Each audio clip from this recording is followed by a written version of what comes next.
wants to recap our last session, which was about a month ago, for inspiration. Bad house, bad house, bad house. You don't Bad get sword, bad sword, inspiration for bad that. sword.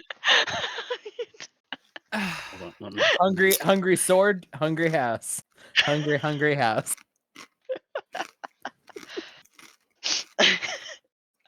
I think I will require more details for that to qualify for inspiration. Somebody else go. Um, it, I I got no inspiration. So, no, I have one inspiration. I've got to start marking this stuff better.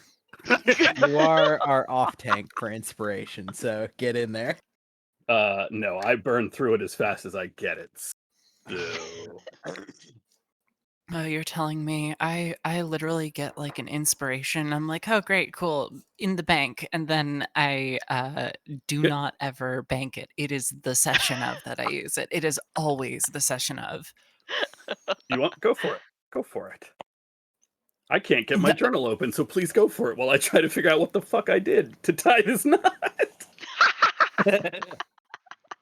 I think it is so charming that you have an actual physical journal for this. It is the best thing. He sends me Um, pictures of the entries that that I is get to. adorable. I know it's wonderful. Okay, Okay, I got it open, but so it's still all you if you want it. well, let's see if I can actually do it. Um, if I remember correctly, the session previous to that, we left off with the murder in the kitchen, right? That's where we Mhm. stopped. Okay, just making sure I don't go too far back. So we investigated the murder in the kitchen. Um, it. Gosh. Okay, Ted. Fuck it. Do it. Oh god, I just started eating cookies. Because I know that like the broad strokes of what happened. Um, Harriet Lockwell was murdered in the kitchen with a knife that didn't look quite potent for murdering. Or rather, it was like a kitchen knife. It wasn't like a weapon. Mhm. Um, and we investigated it. Couldn't really find anything too crazy. We lifted her journal full of ciphered entries, and Mel talked to her spirit, and pretty much the only useful thing that we got out of that is that there was like a cold presence, and she was killed from behind. Um, Other than that, it was cryptic speak with dead sort of um, type things. And when we ended up leaving the kitchen to look for the master of the house, Ardane, um, we found that the stairs were eating itself, and the whole entire house became a big old trap. And while that was happening, while the investigation was going on in the kitchen, um, Inks and Haza were upstairs getting swallowed by a carpet. And then Um, the floor. and then the floor. Presumably, that is what ate Lady Silverhall, who they were trying to see where she went. Um, and they defeated the rug and exited the room. They tried to keep going through the hallways. Everything was bad. While everybody out in the sort of main hall slash kitchen slash dining hall, like the first floor, everyone was trying to figure out a plan to move forward. And it ended up being that we flew ourselves upstairs and began searching the rooms.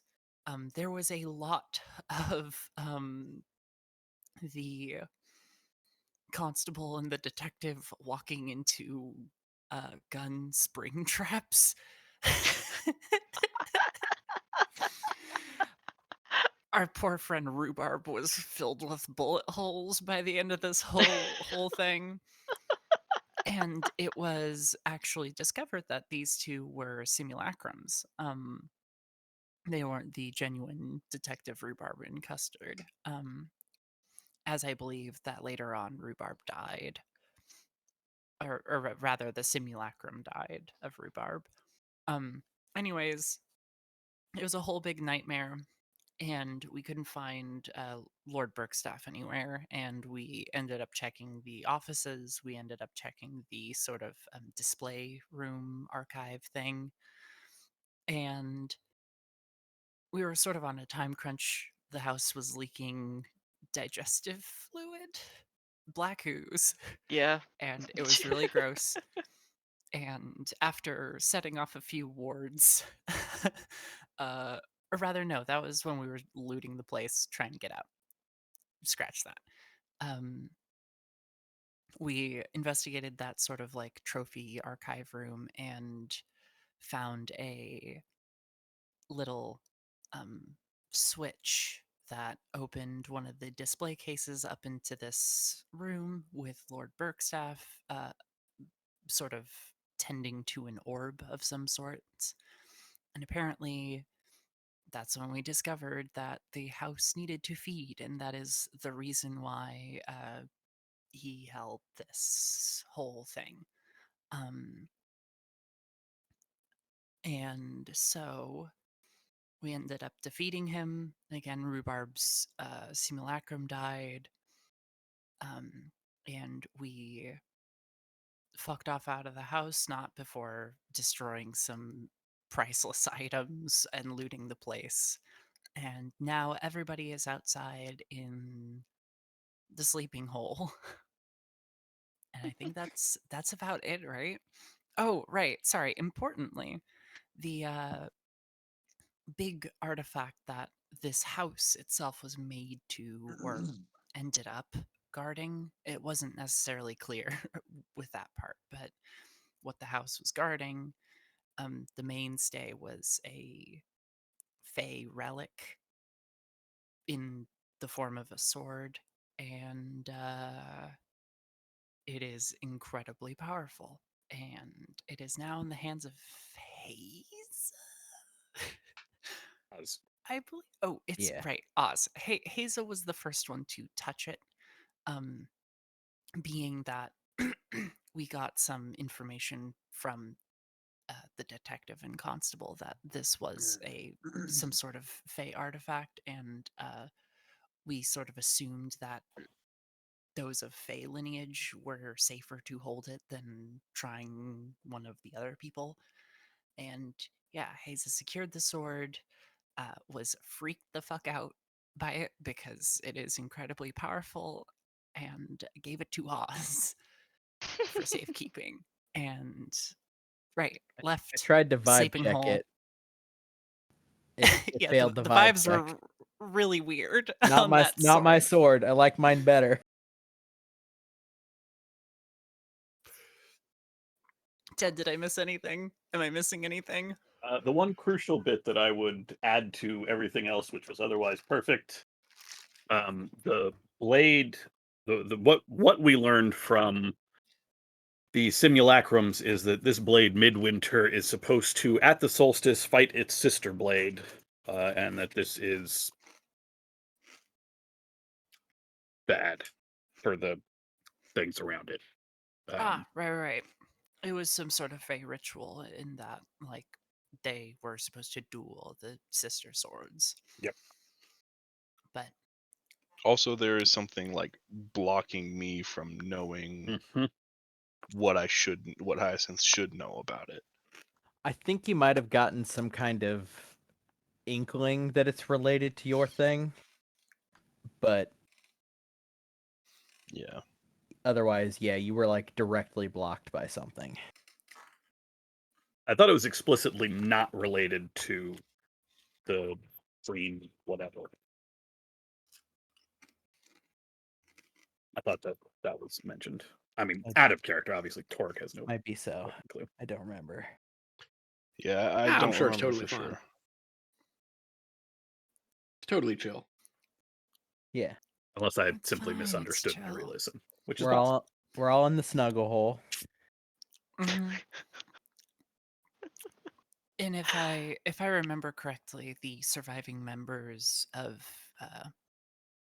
the party are with us, Mhm. or rather, the not our party, but the Wait. dinner party.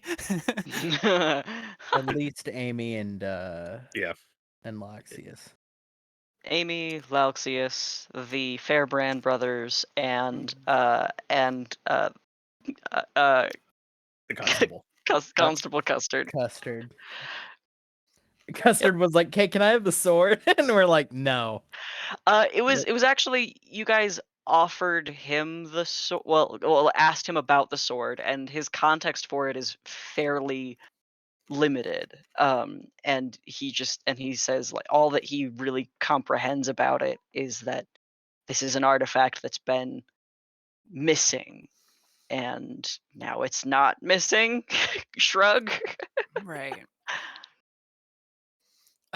We also picked up the cipher book and decoded Madame Harriet Lockwell's journal, which was not really useful. It was mostly just some mild racism and her being an asshole for like probably something like 40 pages. Yeah. Look, they didn't have blogs back then. No, they didn't. Faerun. Can we start the first blog? Can we start the first blog? The first blog, it's just hateful skywriting as you travel down the road. That's Not- crazy.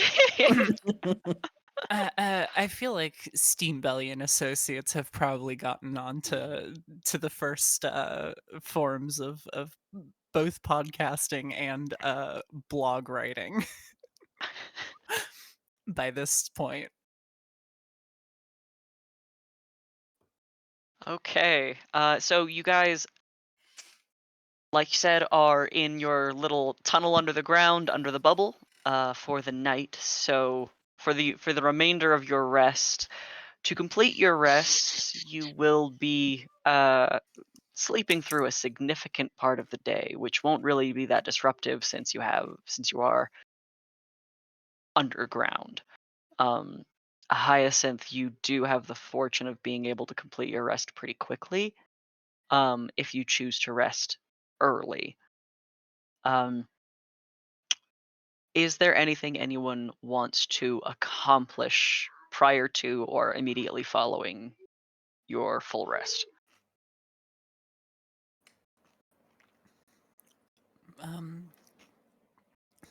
Other than notating the casualties, no. Hmm. And notating that we couldn't recover the bodies. I suppose we could, but how's the house looking? The house from the outside, as the daylight has begun to feed through the tree line, it is older than you saw at your approach. Its architecture and its facades remain identical, but the stone is cracked and weathered, sunken almost, and overall feels like it looks smaller, like it's sort of falling in on itself.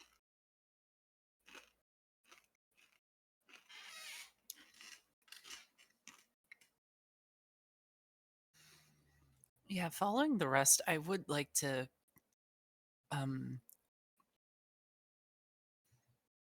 sort of at least go up to the door and kind of open it. See what's up inside. The smell from inside is immediately what hits you first.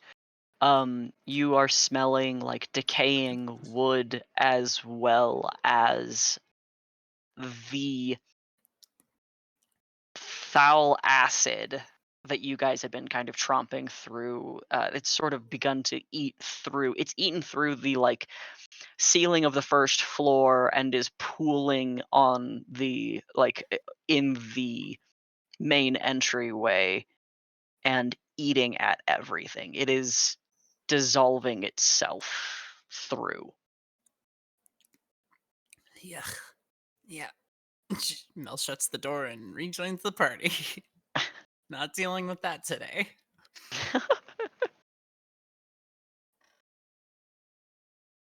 Anybody else?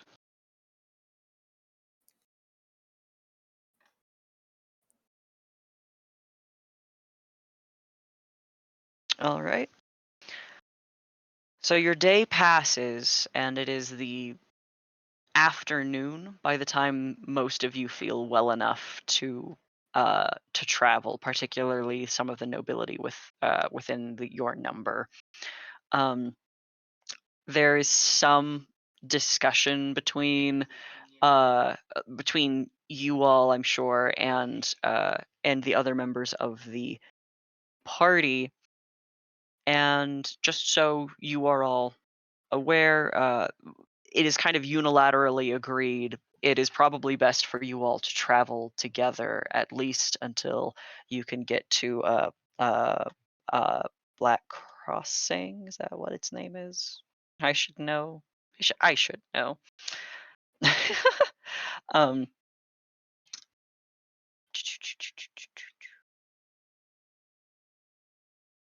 Blackford Crossing. Okay.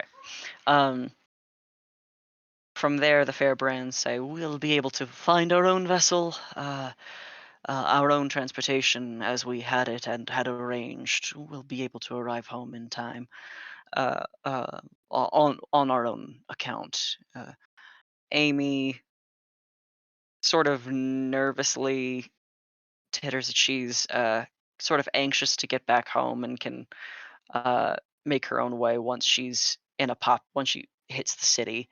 And the constable says, it'll be a little bit strange traveling alone for a while, but I think I can manage if as long as I'll take company for as long as I can get it.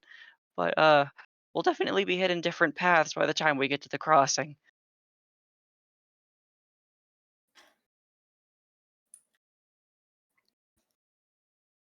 Anyone have any objections? I still don't really get you. Well, your partner said that you two were out working for him, but you also said you met because you, presumably original you, I don't even know how to describe this. You won. Yeah. No, that You just too. sounds. No, that's about right. I'm pretty aware of what this is, and he gestures to Do you- himself. Do you Okay. dream? Okay, Or hold like- on. Hazel. Yeah. Haza, no. Sidetracking. You're a writer, or original you is a writer. You met up with your now oozed partner on a book tour. None of that explains why two simulacra decided to suddenly be sent as adventurers to steal a magical artifact from an incredibly powerful person. Well, we kind of met on the book tour thing. That that is what he not calls the it? answer to my question, and you know that. Are I'm you- getting to it. That's how we met, but when we started working together, that's kind of everything we did was stealing artifacts. Yeah, we worked for a guy, um not very great guy, in Waterdeep, and he had us traveling through the Undermountain, and we just stole artifacts for him from the Undermountain. So it's just kind of the thing that we knew how to do. We got pretty good at it, Are and you it made allowed us to a lot of money. tell us the criminal's name, or Yeah, I mean, I'm pretty sure he's dead now, or I hope he is. Um, uh, most people when we worked with him just called him Mr. J. Um, uh, Okay. I'll be honest. I don't have like Jay his a name, or was that very like good a memory. It was nickname? J. Okay, but It sounds if like a you're telling me moniker. he's dead, who are you working for now? Why were you out here? Well, they're working So for them, just the yeah, other one. What, you yeah. all took over his organization or something? No. So Freelance. yeah. Mr. J got really pissy. Got real mean, and it kind of did something to my buddy's brain. Uh, and it just kind of made sense that we should probably just get out of the situation like as quickly as we could. So we both left. We just ran. That's U1, right? Not Uh-huh. U2. You're Yeah, U2. yeah. This was Right. like a few hundred years ago now. Wait, do you have the memories of U1? Yeah, of course. Yes. Oh, that's not good. No, you're telling me. Yeah, that's... No, continue. When were you born? Me? This one? This you. Yeah, you two? Is it The simulacrum. Just call it I'm what it is. I'm probably a few months old. It's sort of a it's just kind of a thing we've arranged. It makes it really easy that like, we can have a couple of us going around at a time. That way we can do like a lot of work at a time as necessary. We try to keep a low profile, but so do you like remember casting the spell that made you? um I'm not the one who casts the spell, Uh-huh. but yeah.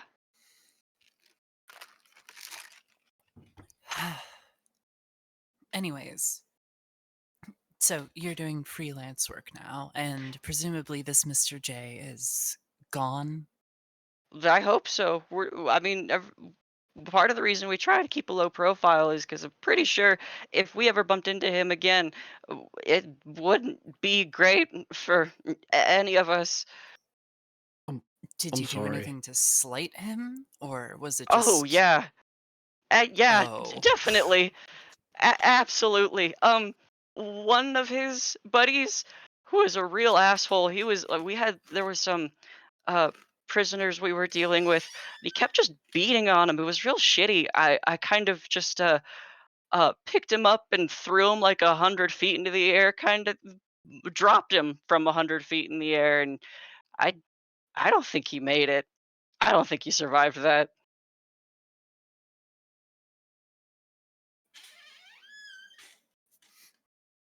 So no, we didn't end on very good terms. No. And you think he's still alive? You're worried he might be alive? Well, I'd be worried about it. I mean, he is an elf, and gnomes. He points to himself. We live a really long time, and my partner's got something going on. He's living a pretty long time too. Um, we're just kind of hoping that we outlive him. And how big is this organization that you used to work for? The one we worked for, I think at any one time there was maybe six folks around. His whole thing was that he wanted us to find artifacts so that he could have this gigantic hoard of them, and then he would bring them to what was her name? Uh, a lord of Waterdeep. Try to get his way into the Lord's Alliance. Um, I don't think it worked because we were kind of his best treasure hunters, and like I said, we bailed on the guy. Is Blackstaff still alive? Would I know that?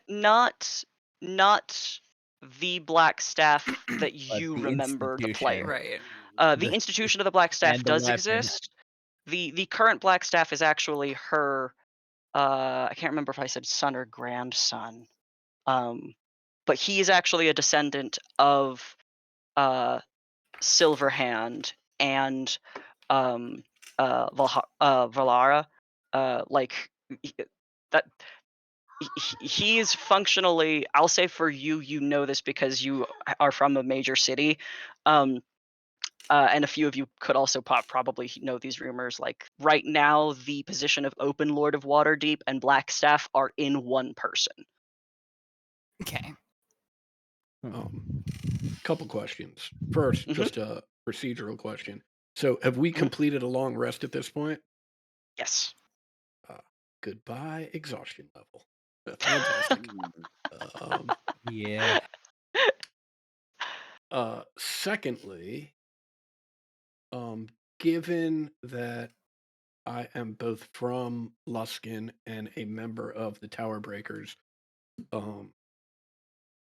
would I know who Mr. J is? Yes. Okay. Being from Luskin, that name I mean, Right. like you guys have stayed at the One-Eyed Jacks. Like Right. that.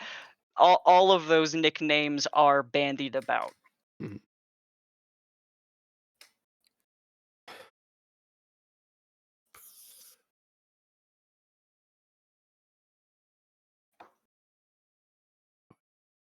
So if we ever need if we need contractors to steal something for us, Uh, I'm gonna I guess mean, Custard isn't what we try to contact.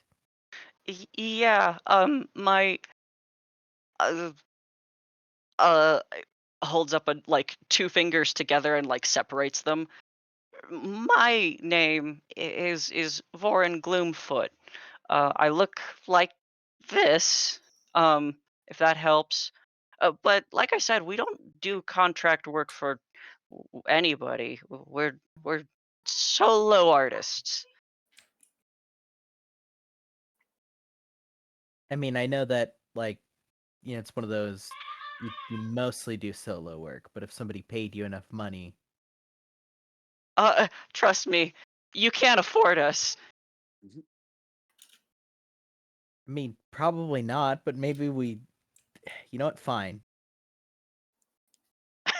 You don't get our business then. I know better thieves anyway.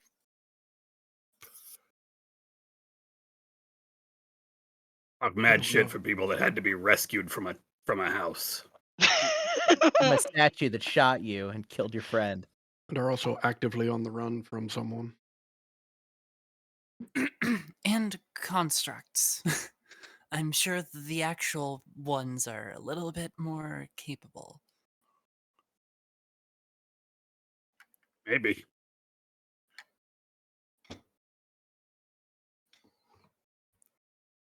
Hey, Mel will turn to Loxias. Would it be a better idea if we traveled without the construct? I can't imagine why. Oh, being wanted by a criminal organization, seeing us associating with said person wanted by a big criminal organization. I don't anticipate that walking for a day with this individual should cause us that much trouble unless someone was hot on their tail. And I feel as if the time in Moonvale Manor would have given ample time for catch up should that be something we should be worried about. Fair point. Just wanted to ask out of caution. Worthy caution, I think. You referred to him as the construct, Mel? Yes, we've established it's a simulacrum. That's not Yeah, a but it person. dreams and it has It's a thoughts. Still just made out of ice. I mean, Yeah. but you have feelings? Yeah, kinda. Okay.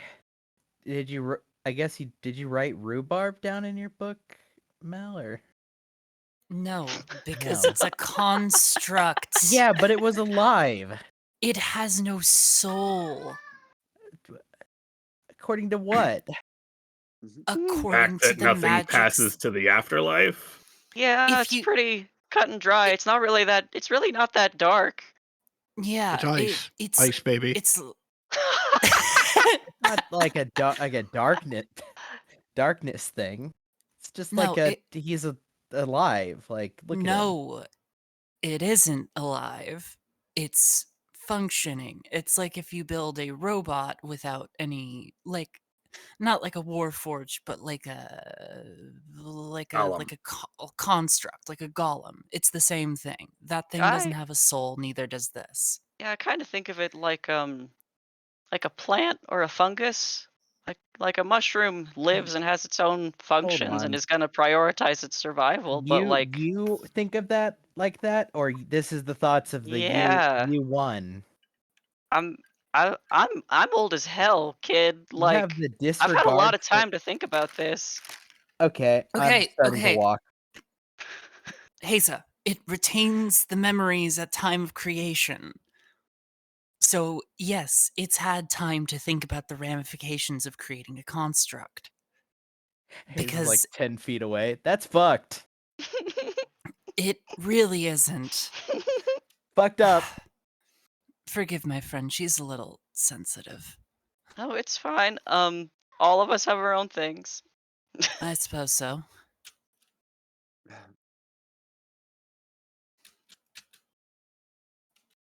What'd you say, Tyler?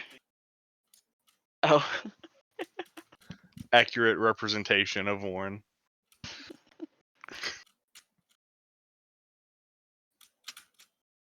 you have little to pack, all of you, technically. Most of you had already claimed gear. Actually, yeah, I think you guys picked up your stuff before you came We camping did. outside. Mhm. What? Yeah, me and Oz had to fly back upstairs to get our shit because we left it in the room. Yeah. Yeah. Good, because otherwise it's goo now. We both realized we had some expensive shit in our room upstairs. So we took some time to go, and the monkey has gone to a farm upstate and will return with its little monkey family. Don't worry. Mrs. Pickles will return. The house claimed 3 lives. Mrs. Pickles and 2 ladies. How dare you? Yeah, yeah. The other 2 had titles. That's what I'm saying. You don't know Mrs. Pickles. I do in fact. Thank you. This was my monkey I gave to Adam. And promptly took away. Yeah, and lasted the predictable amount of time for an animal companion. About 3 sessions. The Lord taketh all. Small point of order. It was your monkey you sold, Adam. Yeah. That makes it worse for It sure. does make it worse. This was an investment monkey. You can pack up the belongings you have and begin heading with the fading sun to Blackford Crossing. Point of order: do you travel through night, or do you insist on resting? I don't think we're in a hurry. Right? Yeah, I think we also want to get our sleep schedule, such as it is, back on track. Yeah, that checks out. Okay. So you Um, guys can set up I camp. thought it again. was less. Oh, I guess we're doing a short day because it was less than a day from Blackford Crossing to Yeah, but we were Bergstaff. But yeah, we're setting out so hauling late ass. Yes. Yep. because we set out so late Mm-hmm. from Bergstaff's place. Got it. say, Inks. Mm. You know, it occurred to me as we've adventured together. You're often in a position where you're out scouting ahead because of your speed and agility. Hmm. I thought I'd use a little magic to ensure that it's less likely that people get the jump on you. And I will give you the gift of alacrity. Yay! Holy shit. That'll help with my totally terrible rolls. Maybe you'll see something and be able to run back instead of getting jumped. Will I say something?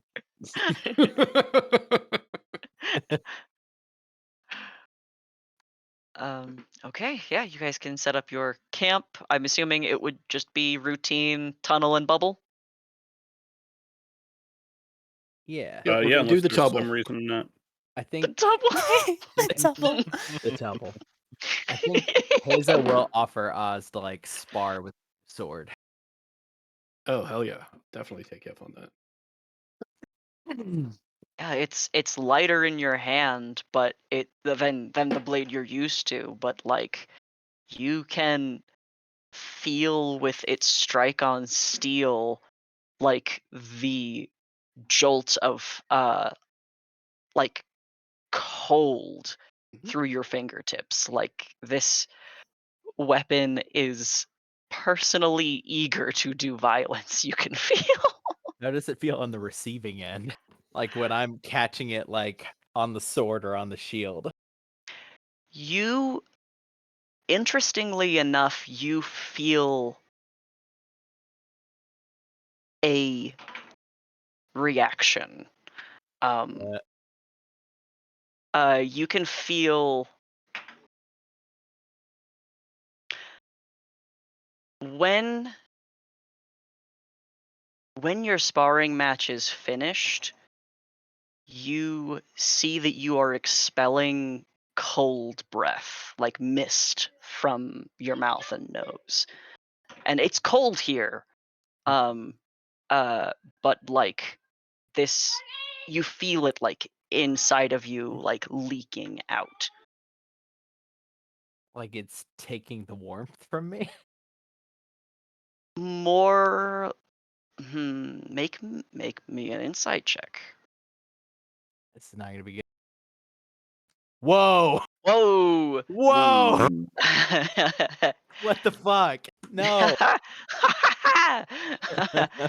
um, you feel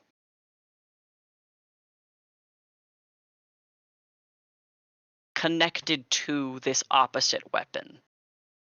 And what you are like feeling is a mirror and like a mirror of its power, not a like theft of your power.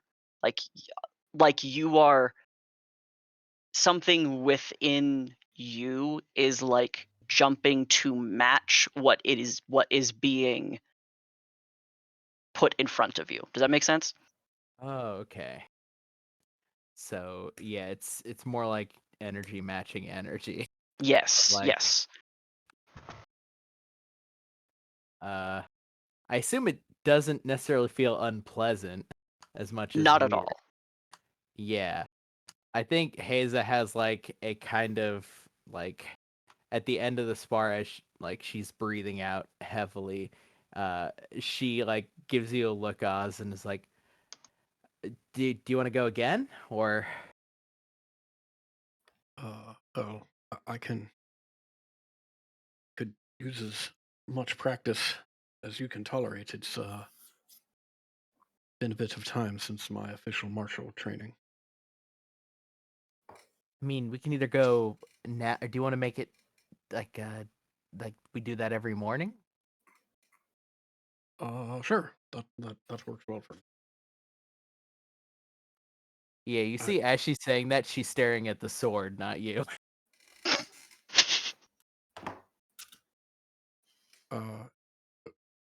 Haze, at any time, if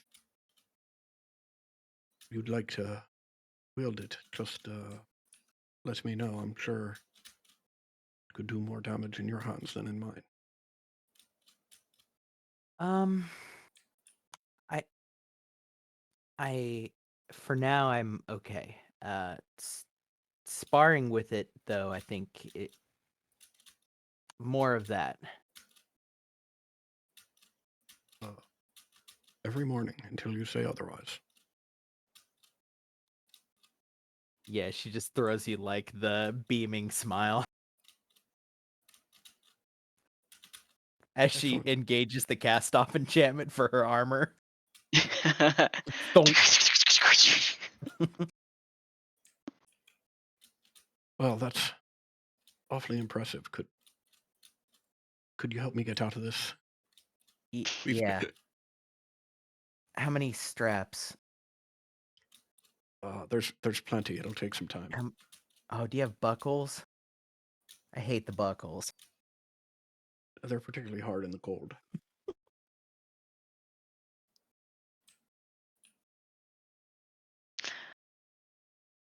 All right. Is there anything else anyone manages in the as you bed down?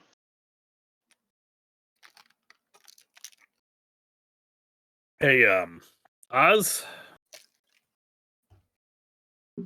Yes, Doric. you really think using that thing is safe? Cause I mean, it looked like it drove Burkstaff pretty fucking bonkers, right? Luring people into his house, killing them to feed the house. That thing was at the center of it all, right? You think that's a good idea?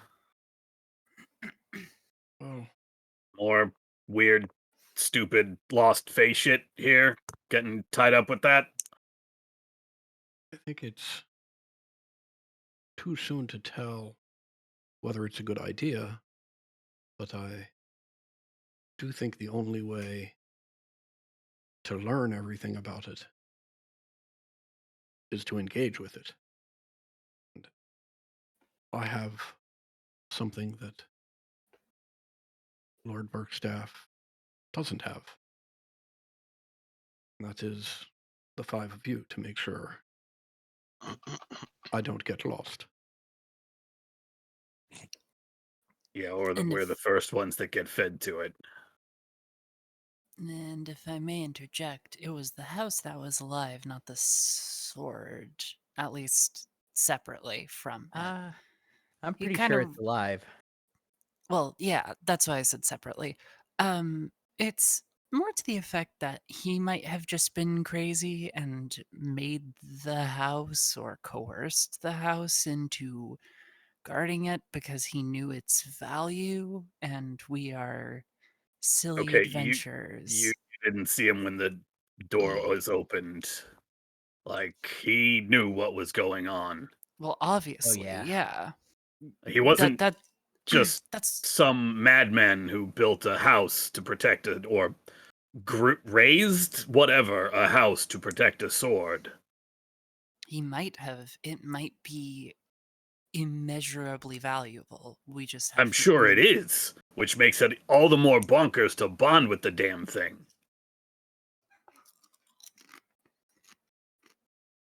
I'm just putting it out there. It's your life. If you try to feed me to the sword, I will shoot you until you stop moving. Yeah, well, I mean, I would hope there's an intermediate step where you try and remove me from the sword, but should that fail, then I don't know if you like you that much yet, Oz. I'm gonna be honest. We'll see. Has it talked to you at all? no, haven't heard a thing. Hmm. And I Well, mean, if it starts, that's probably the, first.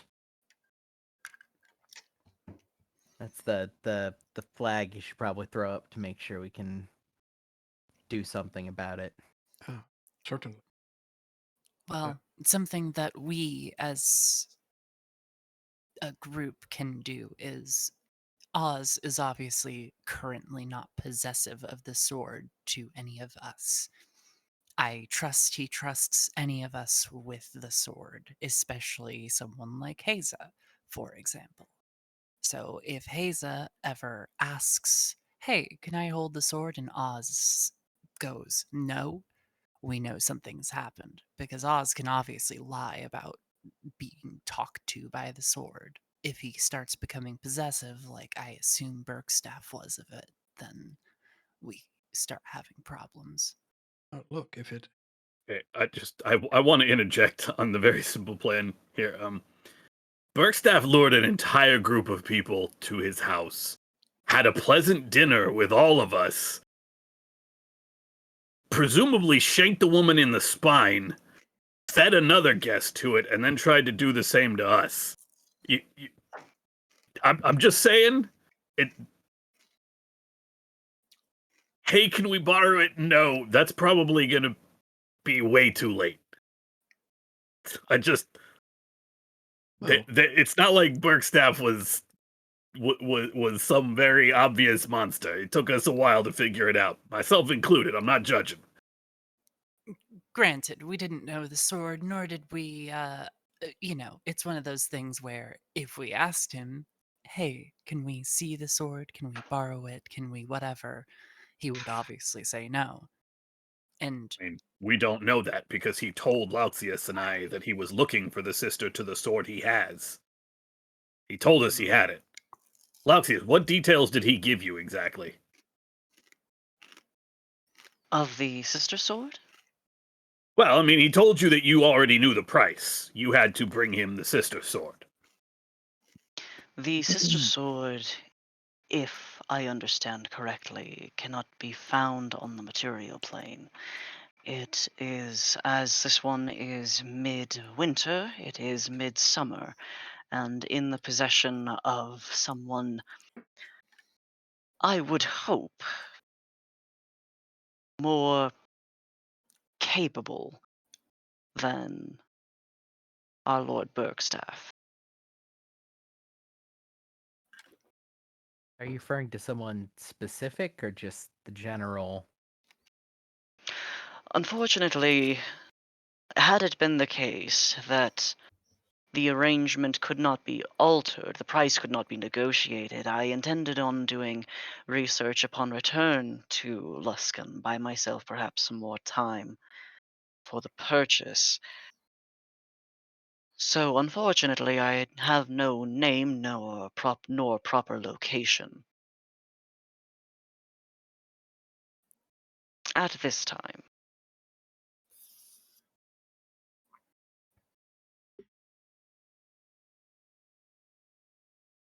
Well, that's more than I knew before. look, if it makes everyone more comfortable, I will make sure not to use it, and upon our return to Luskin, I will hand it over to the Tower Breakers, where certainly their professionals can diagnose its magical properties better than I can. That may be worth doing either way, right? As far as the Tower Breakers being able to actually tell us more about it. I think Nick and Knack probably could as well. I think if it's got the type of power that Torek is concerned about, I don't know that I'd want to expose Nick or Knack to it. Fair.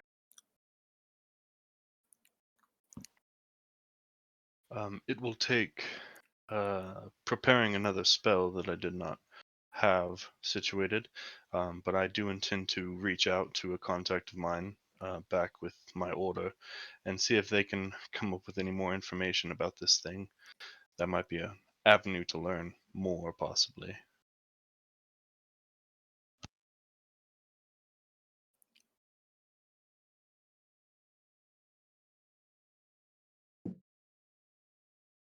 As if you like feel around in your head for it, or like ask for it to talk to you. Can you feel it anywhere in there?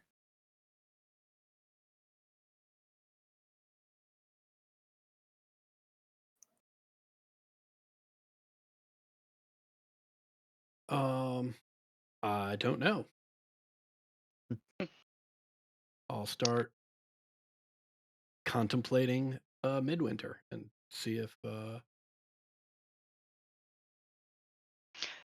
Do you do so while holding the blade?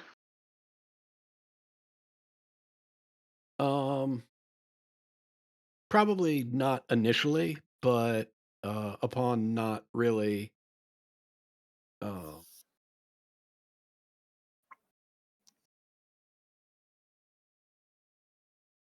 not really sensing anything, I'd probably rest a hand on the handle. The not immediate Mhm. touch. As you are thinking about it, the longer you are in contact, the more you are feeling the depth of the cold, Mm. and that it is just continuously leaching warmth from you. Um, and when you finally think to like take your hand away, the pads of your fingers and your palm are crested with frost, and it hurts, and you said, and like you realize pretty quickly you've had lost sensation in your fingers. Um, breathing into them and like flexing your hands, which takes some effort, you can return the blood to your hand, but like um you don't really get anything, I think, besides that what feels like a hunger. Mhm. Mm. Well, I mean, there's nothing that's speaking to me. The cold is creeping up into my hand through my fingers. Certainly, it feels like it wants to be used, but whether that is part of the nature of the blade or just my eagerness and anticipation over learning about such a powerful magic item, I can't say.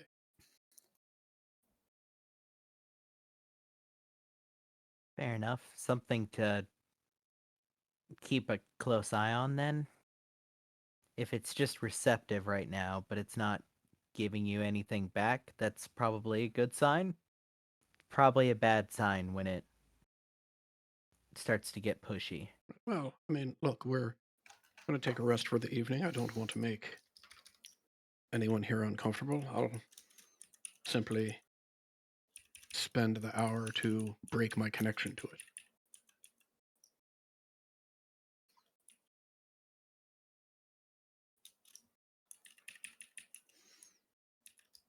All right, you're unattuning, or you're Yeah. keep okay. Well, I All mean, right. I'm going to try to. Yes, you can certainly do that. Great. You are not cursed. Mhm. Said the person who killed my monkey. Okay. Mhm.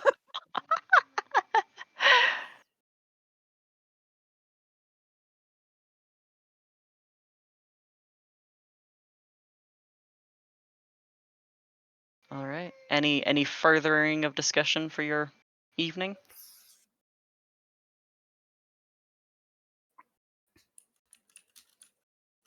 Okay. Sounds like we can take you guys to dawn. A little disorienting for you since it feels like you've only just rested, but I think your activity from the night before has well enough worn you out that rest still finds you rather easily. And keep protected underground in the bubble. Um, you have no need to fear frostbite. uh, as you can continue on. Since it sounded like Tyler, you were interested in possibly sending a message. Do you want to do that early in the day or later?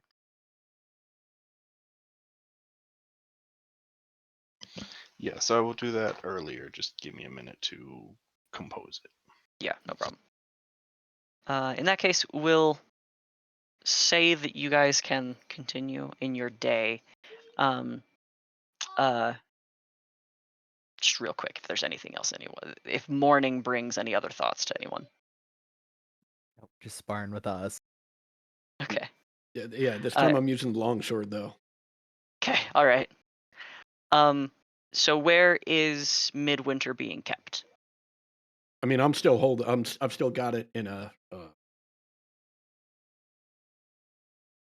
It sheath, didn't have or a sheath, right?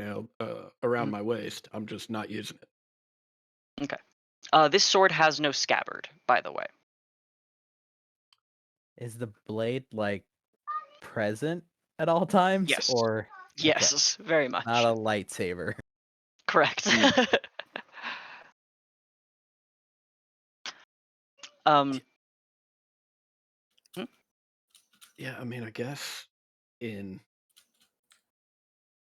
hold on. Do I have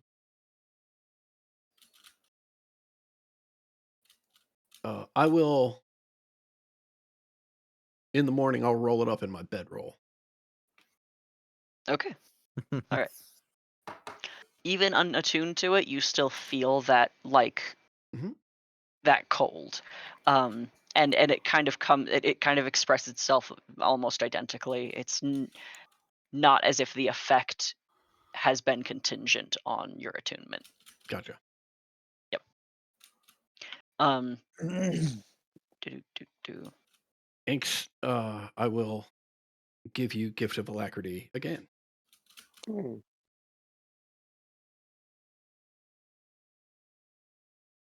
Okay.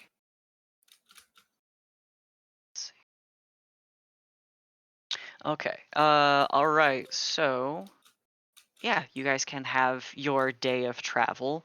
The company you keep is mostly quiet. A few of them are, like Amy in particular, is still sort of just in a daze of confusion, and the Fairbrand's general uh, jovial nature has been significantly subdued given the situation. So your company is rather quiet, and by the afternoon, based on your time of travel, we'll say closer to the evening, with as many people as you have, um, you see the fringes of the city of Blackford Crossing and can hear the River Marar ahead. You guys, Lauxius, once again is taking the opportunity to find quarters well enough in good standing for the lot of you, and dismissively indicates to everyone else that they are on their own. Uh, there is some. The Fairbrands do genuinely express that it was a pleasure to meet you all, and should you find yourselves um, in 10 towns, they have stores in which you would be welcome guests. Um, uh, and Amy gives a kind of special goodbye to both Inks and Mel, who were particularly kind and welcoming to her. Um, uh, Custard goes and shakes everybody's hand and tips his hat and says, "Maybe we'll see each other around. Probably not, just realistically, but good luck with that." Yeah, good luck with the rest of your existence. Yeah, it'll be fine. Don't worry Uh-huh. about it. Say added tins for me. Will do. And they disperse. You guys have a nice place to rest for the evening. Do you have your message yet, or are you still counting? I am writing stuff and understanding that this is too many words, so I still need to cut it down a little bit. Okay. So it's just a minute. Do you want to do that by yourself, or do you want to refer to the group for help? I am nearly there. Just Okay. yeah. Mel, a quick word.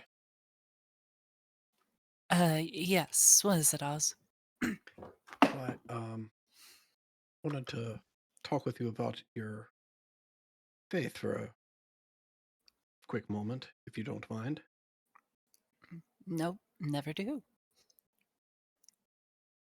What would you like done if you fall in battle? Um, well, ideally, I won't be turned into a soupy pile of goop. Um, so just send my remains, if convenient, to the Temple of Yergol in Neverwinter. If not, anyone will do. And if Well, that fails, just a proper burial is fine. I have some prayers and things in my books, but understood. it doesn't really matter. Perhaps I was unclear. I mean, what would you like done if you fall in battle and there's still an opportunity to bring you back?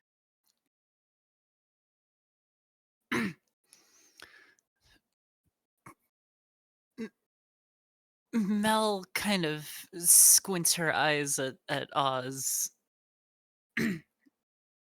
um, what opportunity? There shouldn't be. Well, there's lots of magic that can bring someone back from the dead. Surely you know that. Yes. I. Look, if you really feel inclined to do so and your judgment is wrong, then I will take matters into my own hands and either appeal or rectify the situation. If not, then it was my time. Well, So what I'm hearing is that should you fall in battle, I should do whatever I can to bring you back. And if it's your time, you simply won't come back. Would you say that's accurate? I won't be offending your religious sensibilities and your service to Jurgle by trying Well, to bring you back to the land of the living. sorry, because I know the spell.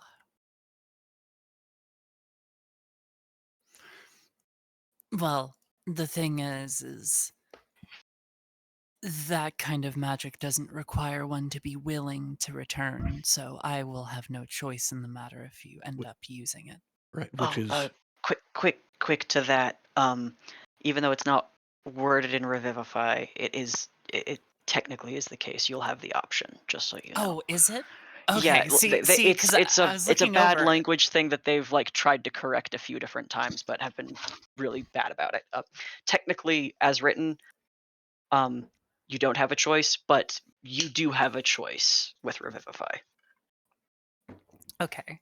Yeah. See, I was reading it as written Yeah.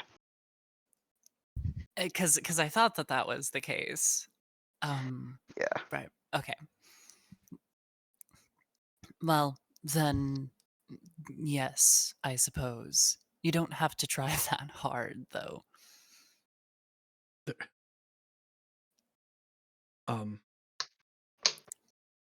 there's no halfway about it.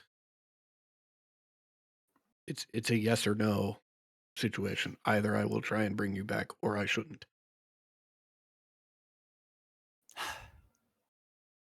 Well, since I do have a say in whether I return to this body or a body, then yes, sure. Just don't get yourself killed because of it.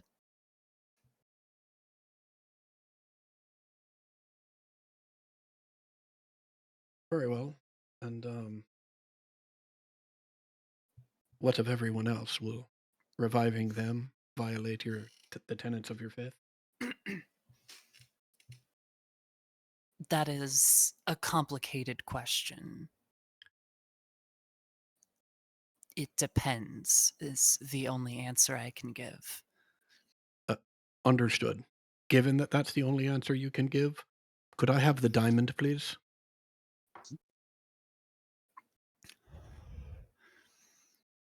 She narrows her eyes at Oz. I feel like I am the one most qualified to make that decision, though. I think everyone is most qualified to make that decision for themselves, and that your religious belief shouldn't supplant their own. It is not a matter of belief, it's... I'm sorry? I mean, it's not a matter of belief. It is a matter of subjectivity.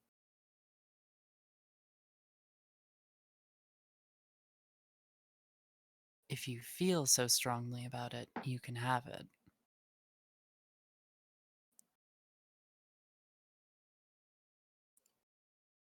But again, I like my books to be all right, and I will make sure that that happens. She'll hand over the diamond. Well, now I'm even more concerned. What does that mean, that you'll make sure that your books are all right? Are you saying that if I bring someone back and you believe I shouldn't have, you'll attempt to kill them so that the books are all right? That is not necessarily what it means. That's not an answer, Mel. It is.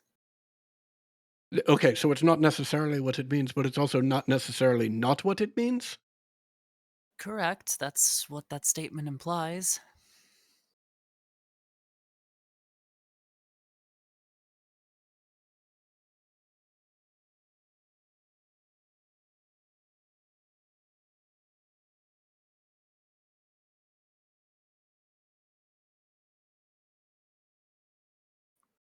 If I have the means to make it right, I will.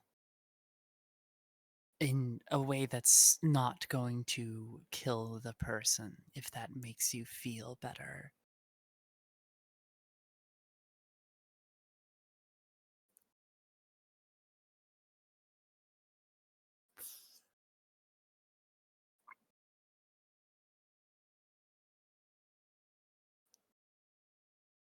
I'm not sure it does, Mel. But I do want to understand. So, with your permission, we can revisit this conversation?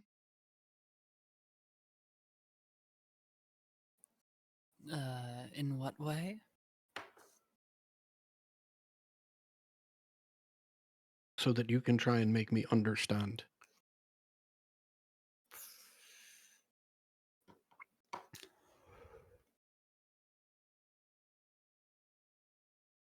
Okay.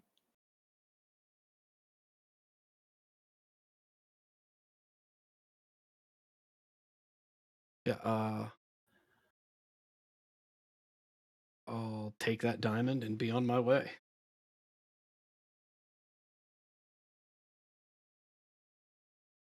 Funnily enough, I didn't. I'm trying to look for the diamond in my loot bag. I know I haven't used it, and I'm assuming that I took it, but There should be a 500 gold piece diamond Yeah, we floating in the definitely party. yeah. gave it to you 'cause at the time you're the only one who could. So Right. But religion's gonna affect decision making. It sure is. Yeah.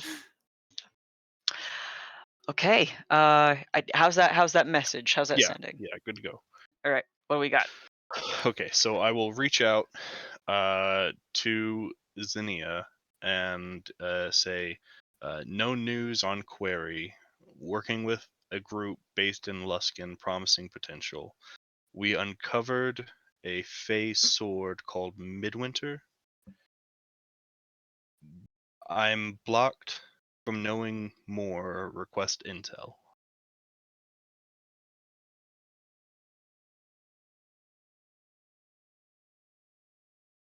There is. Do I need a roll? Yeah, you do. Yeah, on a nat 1, this fails. Yep. That's very Not a nat close. one. Not a nat 1. Mm. Just not what you want to see still.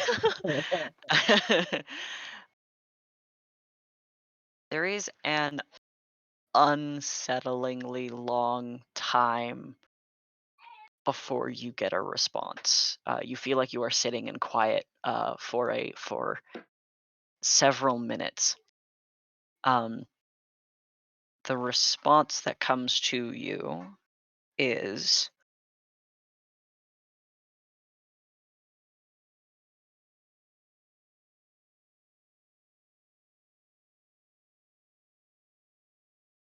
Midwinter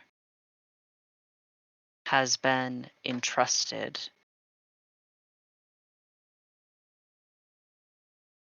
to the court of hags,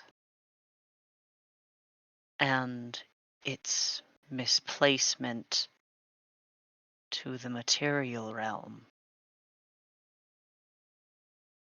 is a cause for alarm.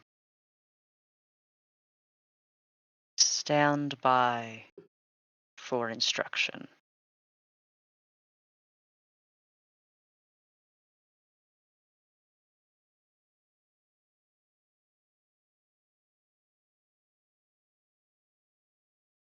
But that is the only thing you hear for the remainder of the day.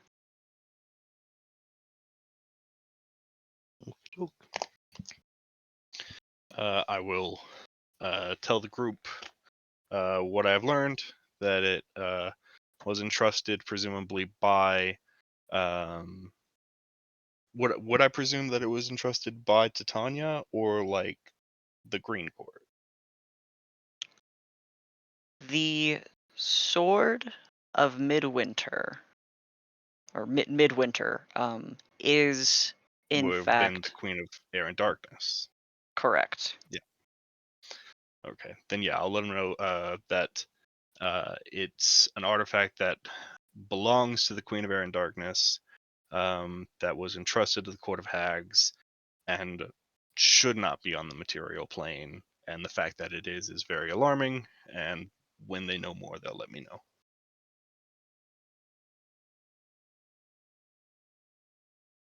So is there any bit of the Fae that hasn't ended up here that's not supposed to be here? Should Great I question. start looking for? Gee, crazy. Is it just me, or does entrusted to the court of hags not sound good? It sounds really bad. Yeah, apparently the Court of Hags can't keep their hands on shit. Yeah, it's fairly surprising. It must I have mean, you taken- shouldn't judge. Remember why you're on this plane. I can judge. We can judge. You shouldn't judge, though. fair call. It's just that hags are generally not too Can I quick to let judge, something or- go. I don't know if you should judge. That's not me saying anything bad. Just I don't know. Yeah.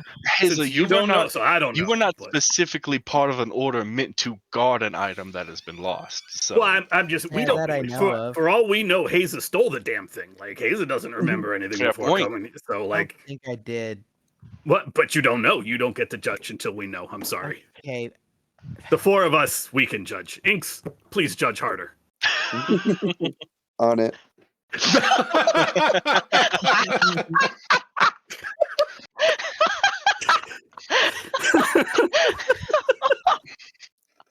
Well, look, I am all for removing dangerous artifacts that have found their way here back to a safe location. So if we find any more swords, if we come across a staff that puts me to sleep, let's get that out of the hands of no gooders. Right. Wait, the dream bow can put you to sleep? Oh yes, it can put anyone to sleep. Like actual sleep? Yes. Okay. Quick question: do you think the things that we got attacked by are related to it? Do you mean the house? No, on the way here. The bad dogs and the mirror face.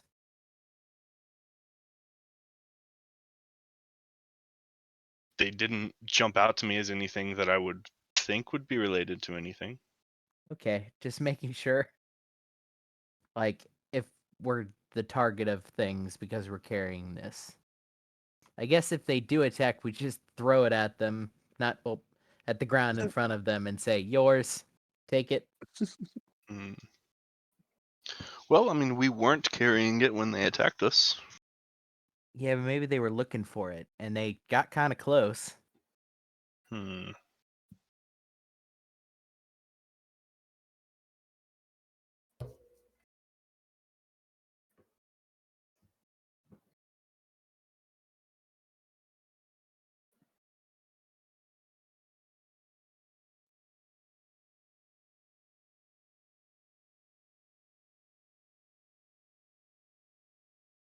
Okay.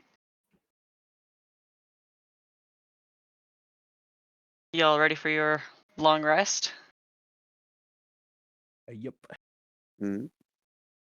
Is there a spirit guard or guardian of faith getting put up in the inn again? Yes. Okay. It's just highly effective. If any rando came in to try to rob you, they would die instantly, which is yeah. pretty good, actually. Hilarious. It is Yeah. hilarious objectively. Yeah, it's a good thing that you guys are staying in a nice place. Mhm. And you don't wake up to a body in the hallway. Vaporized bandit. What's all this ash out here doing? Somebody, Someone like, needs to sweep. yeah, somebody smoke a pipe right outside of our door for hours.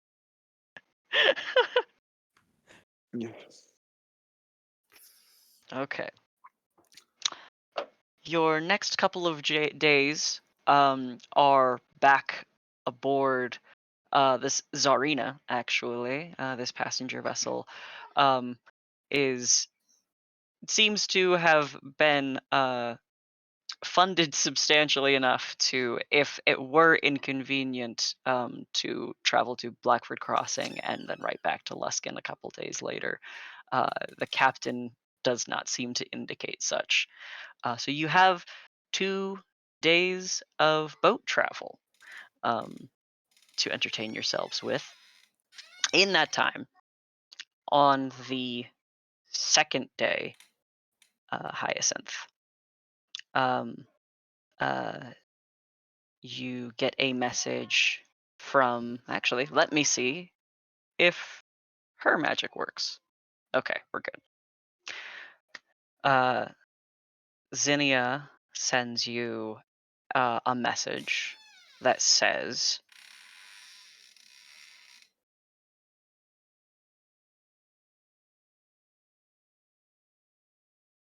to restore the natural order, this blade must be returned. Our objective nature states midwinter and midsummer must be reunited as quickly as possible. 25. Sorry, can I interject?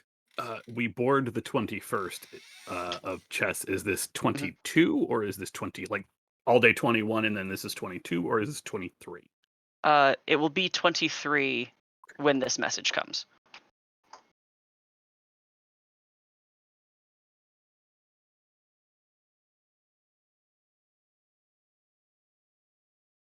Replying to the message, I'll say, can you send someone to retrieve the blade?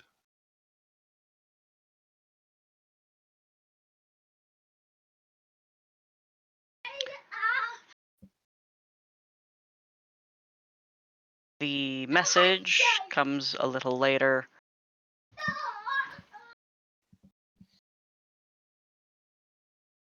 Yes, we will have to find you. And so that you have the opportunity to respond. Do I know how long it'll be until I'm in Luskin again? You should be arriving today. Should be arriving in Luskin later today. Will inform should I leave this location. All right. And then I will let everyone know that the person I was contacting, Zinnia, she's a dryad, a mentor of mine. The order has looked into it a bit, and it is the desire, as the Green Court being objective protectors, that the sword should be returned to the Fey Realms, so that it can be put into the hands of those it belongs to, and they will let me know and send another seeker to retrieve it. Soon. That sounds like a wonderful idea, Hyacinth, and I'll be happy to hand it over to whoever comes for it, just after the Tower Breakers have an opportunity to examine it. Very well. Pardon my ignorance, but the original owners of it are the Court of Hags. The Court of And Hags we're- were in charge of it for a period, though they will suffer for having lost it. The owners are the Court of Winter, the Queen of Air and Darkness, Titania's counterpart, Sister. Hmm. And The Unseelie Court. yeah, that sounds dangerous. Is it to your point, Mal? Maybe it's just various magical histories that I've read as part of my training, and maybe I'm drawing connections where there are none. But is anyone else concerned that we just escaped from a magic house that was trying to devour us and perhaps feeding off of the energy of Midwinter? And now we learned that it was entrusted to the Court of Hags. Hags that, obviously, I don't know who they are specifically, but I do know that there is a hag in particular that has a rather famous living house. Walks around on some chicken legs. If it is the case that the Court of Hags added some further enchantment or curse upon this blade, I am sure once it is returned to the Unseelie, they will do what they need to return it to its proper state. I think his point was more that if it was already where it was supposed to be and we just took it. From what I have learned, it was not supposed to be on this plane at all. At all? Okay. At all. Yeah. Perhaps it was some ploy by the Court of Hags to use the blade for some nefarious purpose. But it, as far as the Unseelie Court and the Queen were concerned, they should not have sent it into this realm. And if it was stolen, they'd be highly incentivized not to let on that it was stolen. Mm-hmm. And whether it was stolen from the Court of Hags or the Court of Hags were intentional in their placing it here, either way, it sounds as though the Unseelie Court are none too pleased.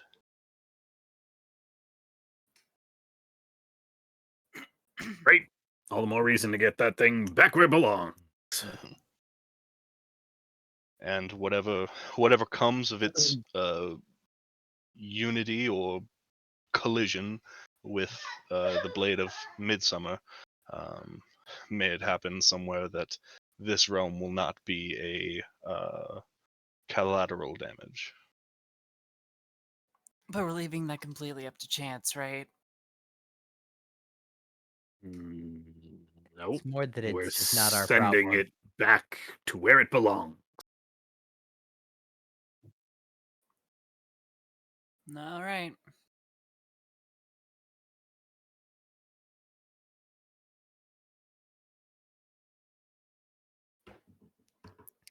Uh, after learning this,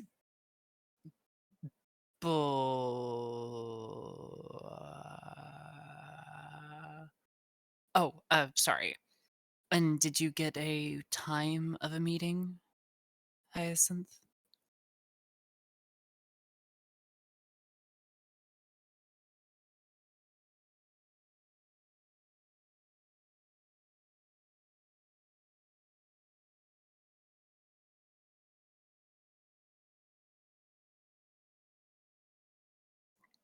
Like a specific day that your people will come and retrieve it?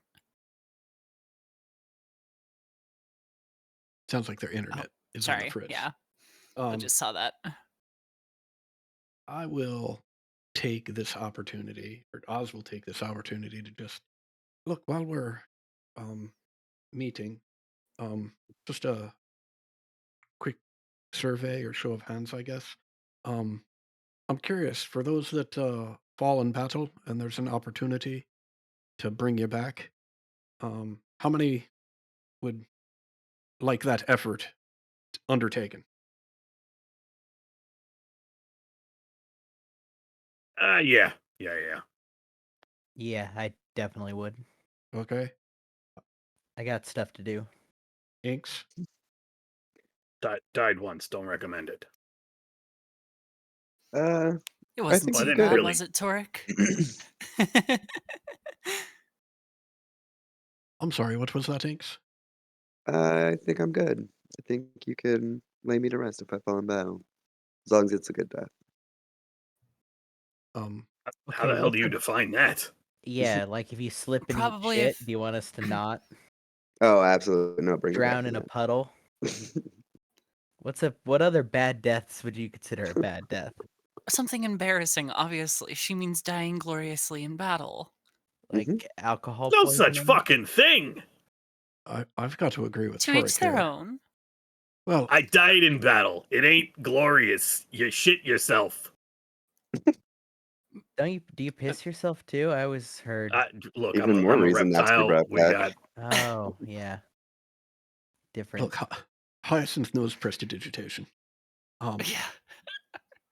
My point is Look, simply this, right?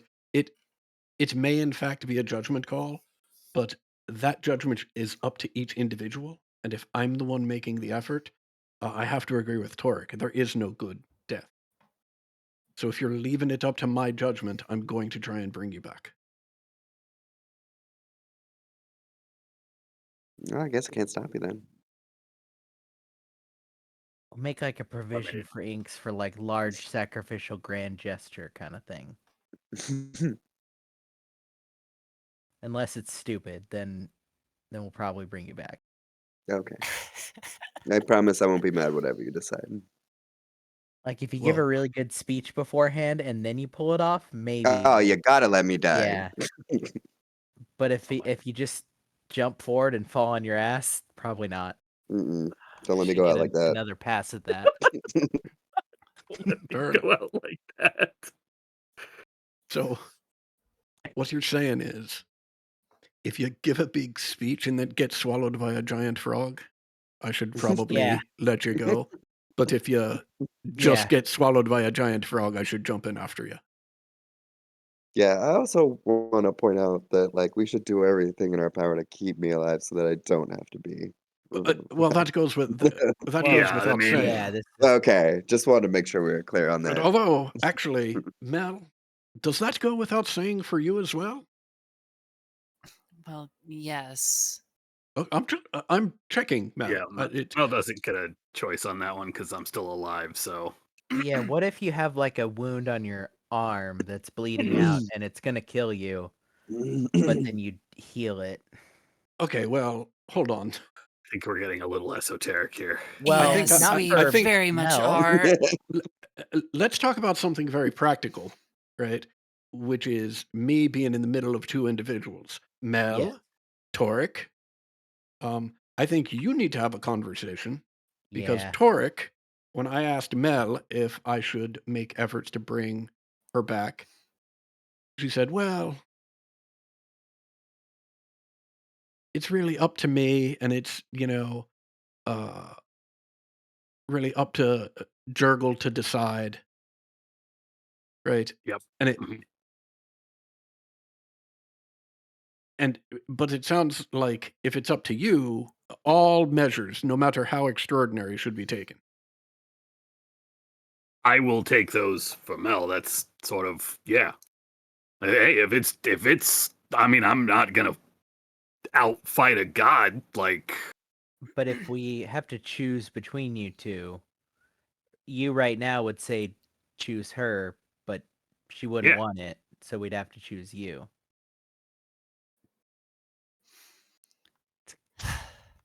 Sort of a yeah, you know what? The best part is not. I will apparently be dead when you are doing this. So, not my fucking problem. Maybe sounds we like just a you won't- guys yeah, We problem. just won't tell you, maybe. Right. It's not your fucking problem until you're brought back to Until you life wake and you're up and fucking you- angry as shit, Yeah, and and you've already threatened to kill some of us. Yeah, you shoot one of our foot.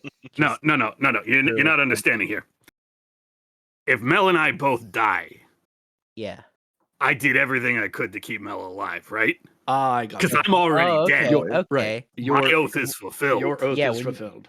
So best case scenario, we bring you back and I- you're free and clear. This is actually a pro for you. Yeah, I was gonna Yeah, say actually- this brings back some This is very so interesting questions. Because if we both die in the same battle, and you did do everything you could to keep me alive, and we both are alive at the end of said battle, Wait, both by alive or both dead? well, we die, And then Okay. you're not. and then you- are brought back to life. Both of us. You are free and clear of your life bond.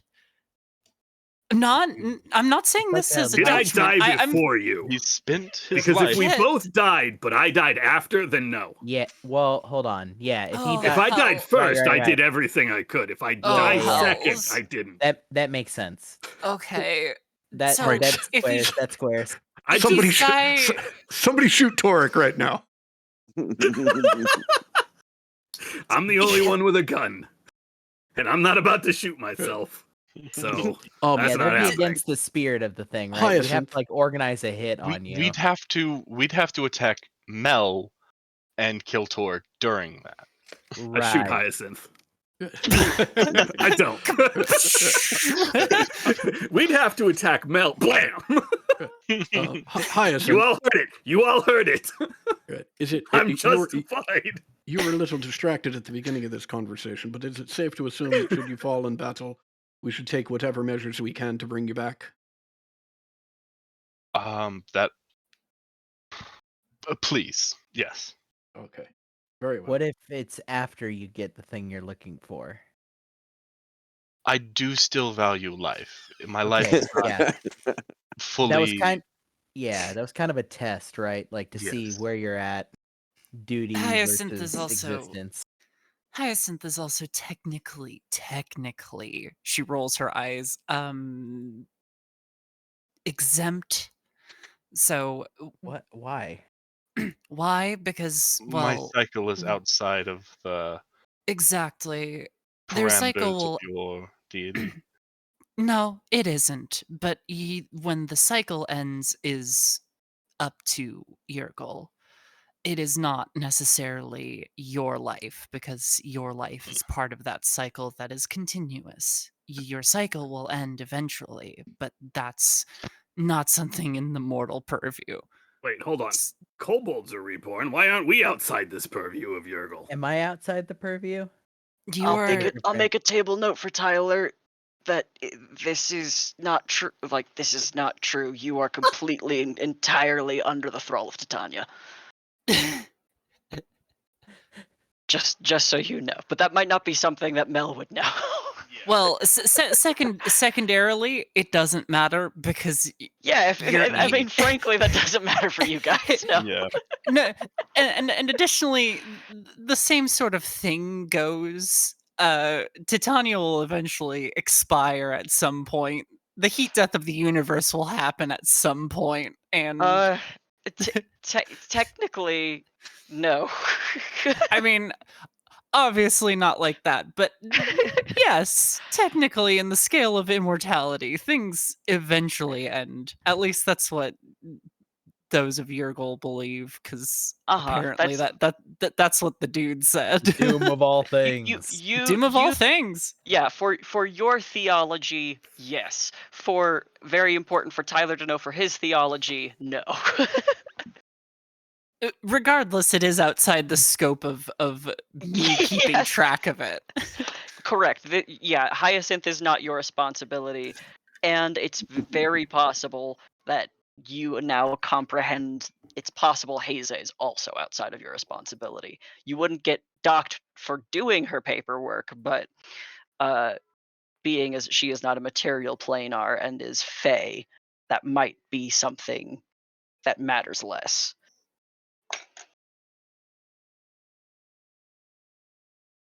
Anyway, I'll shut up. Yeah. Side question: if I'm, what does outside of it mean? Outside means, If I die, where do I go? well, assuming that your soul is cycled in like elves or other Right. fey creatures under the purview of a separate god, that ends up being a higher powers sort of thing to decide when that ends and not ours. Okay, so Do you say cycle like they just reuse me, or? Yes, your soul doesn't go to any afterlife, it gets reborn. Oh, okay, that's Well, I mean, I don't want to quote for you because I don't know what I you mean, are. I No don't want to offense. die, and I kind of like this form, but it's nice to know that by the time it matters to me, I'll already be dead. So, You know, not that maybe. this isn't interesting, but perhaps we could save the philosophical and metaphysical questions for when we get back to Luskin. I was simply asking in a very practical sense, based on people's religious beliefs, who wants me to attempt to revive them and who does not? In fairness, I've already run like 50 laps around this boat, and I'm getting kind of bored. So a conversation is good. All right, well, then there's only one thing to do, and I pull out my longsword. Thank God. Yeah, they won't let me climb the rigging anymore. Yeah, it's probably a good idea. Let's practice. I want to, for your notes, Adam, then have it established. Hyacinth has said, please revive.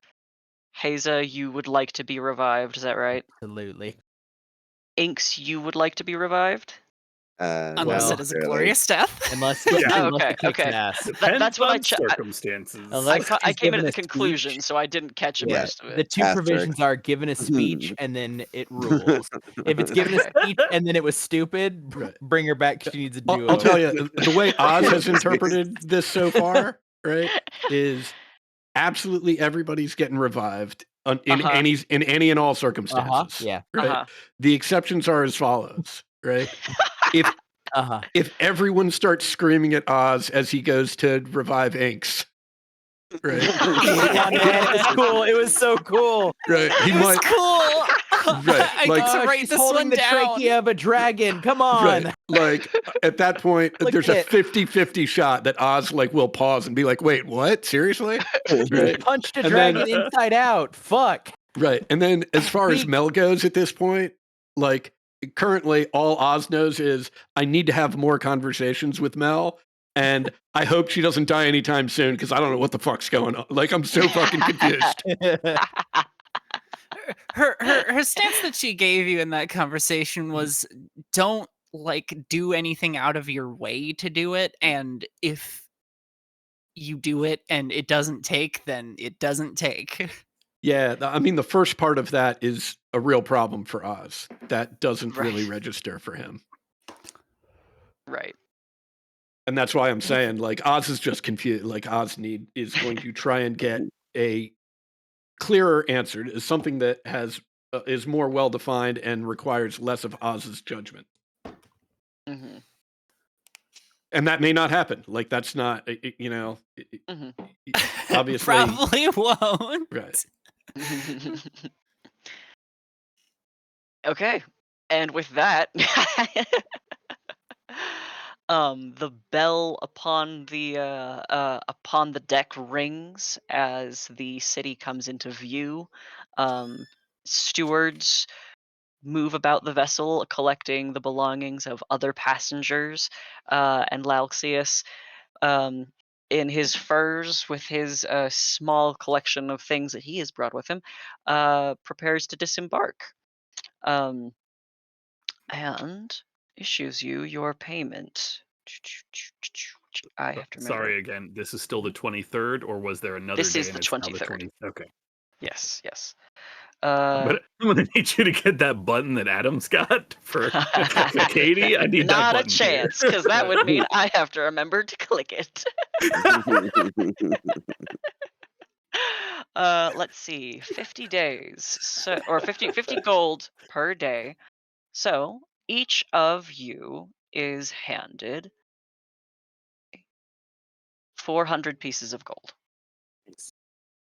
Actually, you're each handed 40 Hands. 40 pieces of platinum is what you are given. 400 gold, just an armful per person. He just turns the bag of holding inside out, like at the dock. Put it out for yourselves.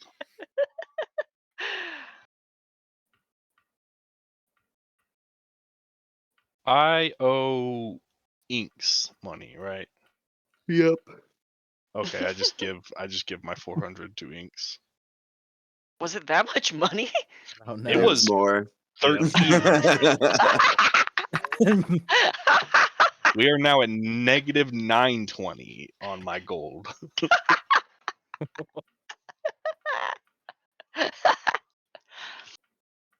Lalxius, as he distributes your delegated coin purses, says, "Exemplary work, and Master Torek, I will be needing that map." I've only got the one case, so if you want to, I'll follow you to get another case, and we can transfer it carefully. Well enough. Do you just want to do it in your office? Do you have one? Do you need to buy one? We can go to the office. And he unlocks the closed and darkened door of the Vanguardians establishment. The lights, the candles light themselves as he enters. And he has prepared, but he goes upstairs for a very large sheet of two-paned glass that he can set the map between, provided of course you actually give it to him. I will. Mhm. And then when it is between the two panes of glass, very, very carefully, you didn't actually pay anything for that. You mind if I make I'll leave all the stuff that you want off it. I just want a map of the area. My old home. He looks at you and scrutinizes you slightly. I'm assuming you are in earnest. Correct. Could you make me a persuasion check?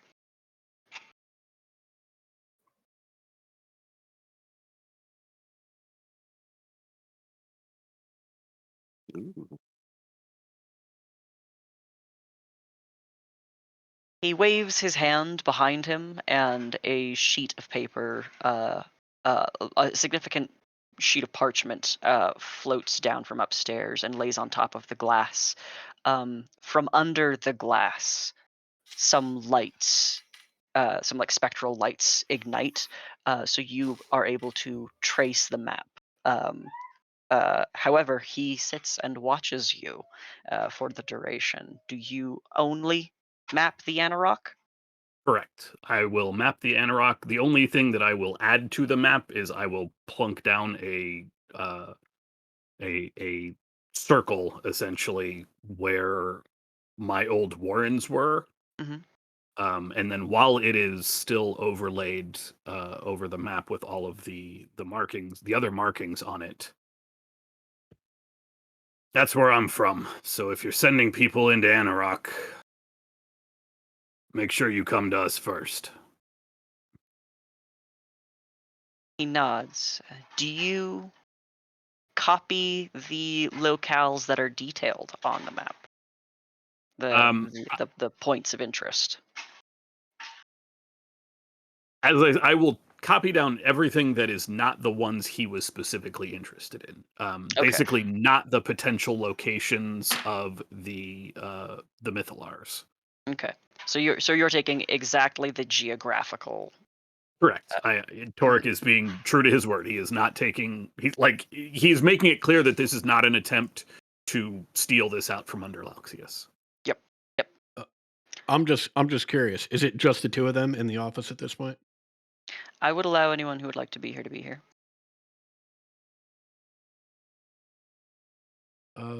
Yeah, Oz would probably follow and just sort of sit quietly and watch. I'm Okay. taking this opportunity to poke around the front room. Every time we've been in here, it's been like the parent is watching. Don't touch anything. Many of the objects that are on display here do not hold up to close inspection.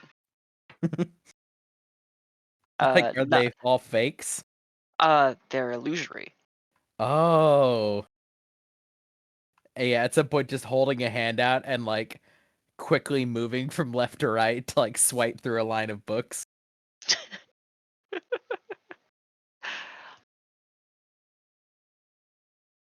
Okay. This will take probably a couple of hours, Torek, to get I'll say like an hour to get your rough map. And if you wanted to do higher detail, it would take a couple of hours.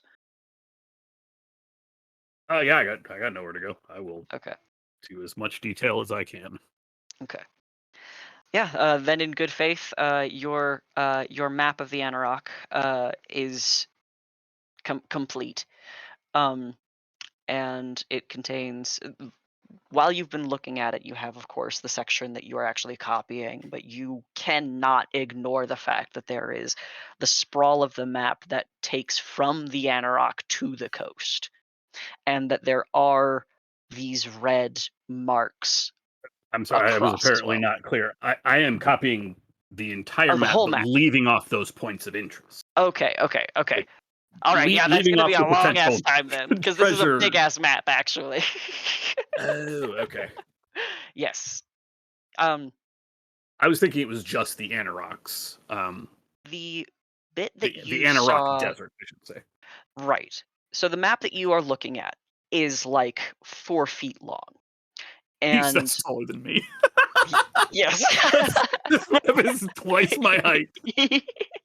the when you were at He's like a kid laying down on like a kid with crayons, like laying down. Spread out Sticking his below, tongue out every now and then, like wiggling your feet. you got it spread out below you like a train rug. When you were at Moonvale Manor, the display that you were shown was of the Anarok, but it oh, was that's right. It was only a portion. that's right. Yes. The promise that it was the promise of authenticity without revealing what you can now understand is the rest of the map, because even though this section of the Anarok grants the authenticity of the map, what Lalexius is looking for is everywhere else.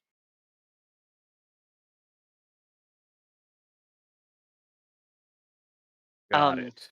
yeah, yeah. So you being able to verify that this map was accurate was what he needed to know that he was getting, like, that the rest that he was not being shown at the time of negotiation was also going to be true. Damn So it. this is Sorry, I a keep breaking my pencil. it's okay. So this is a very, very large map, and to It's going to be hard do to copy that map if you keep breaking your pencil. so copying this map. Now I will say this is, like, again, a very, very, very large map. It is not the length of the continent of I will say. It does not reach to the ends of the earth. It goes as far north as 10 towns, and goes pretty substantially south, but like it is not the entire continent. Shit. It appears to be a significant just stretch from east to west. But you do see these red dots are there are not many of them outside of the marks on the Anarok, the sword of the Anarok.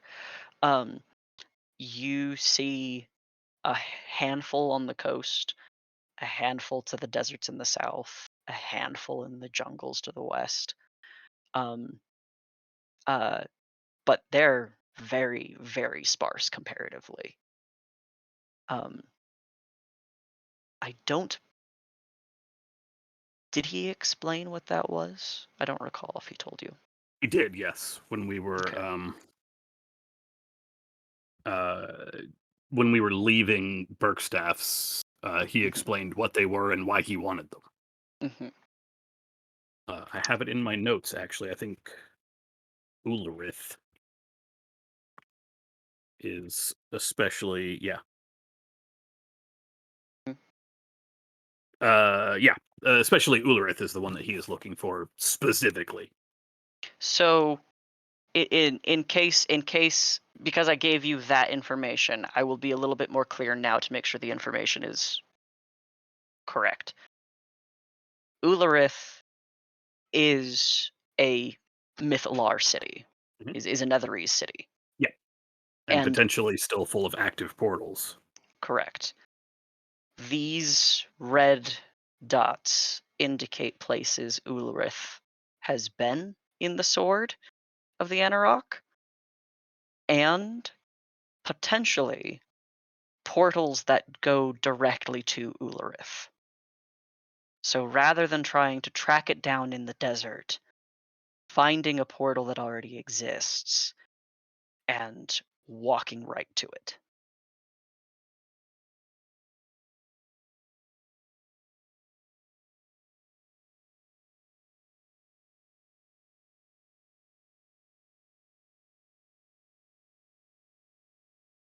I will not copy those marks onto my map, Mhm. as per my agreement. Good. All right. When your map is complete enough that you will be able to fill it in your own time with your own notes and such. Um, is there anything else anyone wishes to say or do while with the Vanguard, like at the Vanguardians? Um, Oz, after settling in and watching for a little bit, upon realizing that Torek is going to make a complete and total copy of this gigantic map, is just going to stand up and be like, I've got to head over to the Tower Breakers. Anybody interested in joining me?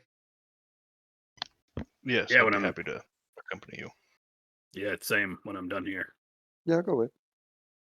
Oh, oh, all right, Torek. And I'd sit back down and settle in and wait for you to finish the map.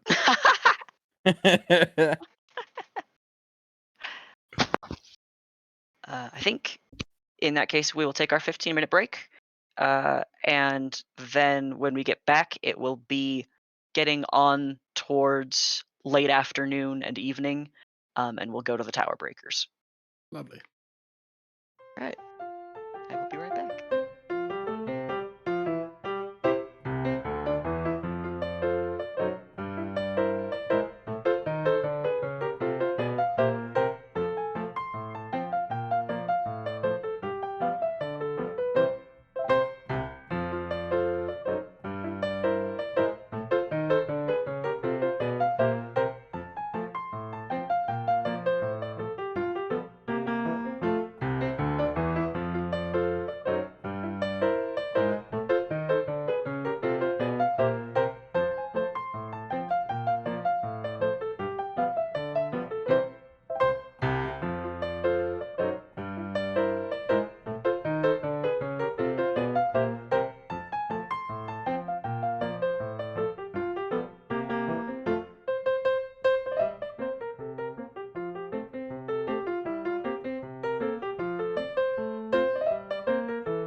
right, yeah. So the light of day is beginning to fade. You have more view of the mountains and the distant forests. Mostly, you just see the city streets starting to glow and the occasional lamp being lit by the lamp lighters. Um, as you head towards the carriage house that now belongs to the Tower Breakers, and everyone who is stationed or is taking their rotation through there. Um, you have. I don't think I'm ever going to have an instance where Cran is not here. So Right. Just de facto, that's the contact person at this point. So yeah, this is her job and her yeah, location. yeah. Uh, Kran, Kran, you've got to take a look at this, and I'll uh sort of rush over excitedly. Um, Found a very powerful uh magic sword. We should contact someone, uh, one of the higher ups, and get them out here. Maybe take a look at it, get an assessment or some readings, and I'll take my bedroll out and unfurl it to reveal Midwinter. uh, the light in the room changes as the temperature just drops as the sword is revealed, and eyes her pupils just dilate, and she's, where did you get this? It's a very long story. It was powering a house, perhaps the heart of a house that ended up trying to eat us and everything that was inside of it. But through the collective efforts of my friends here, we were able to escape and take this with us. It turns out that it is and I'll gesture towards Hyacinth, it is a Fey artifact that is not owned by, but rather was entrusted um, to the Court of the Hags. And I believe Hyacinth's people are sending someone to retrieve it. But I have made it clear that we need to have the Tower Breakers analyze it and catalog it before it's returned. She's just struck with awe and looks to you, Hyacinth, and says, what is this exactly? What more might you be able to tell us about it? Um, well, I personally don't know much of its abilities or anything, but it is an artifact that belongs to the Queen of Air and Darkness, the leader of the Seelie Court, or the Unseelie Court. Pardon me. Um, it has a counterpart in Midsummer. They are fated to collide at some point, but it was entrusted to the Court of Hags by the Unseelie Court and was never supposed to make it to this realm. And so the fact that it is here is uh, a problem and disrespectful to the court who owns it. And it is my purpose to see that it is returned to its proper storage place. She looks at you, Oz, and says, I agree that the sooner we could have someone report any information about this, or record any information about this, the better. When are you expecting someone to retrieve it? She asks to you, Hyacinth. I do not have a specific time. They are in the process of getting someone sent to find me here in Luskin, um, but I do not know how long that will take. I don't know that we'll be able to find someone who can get here fast enough. Well, Perhaps someone can be taken away and we can organize a circle.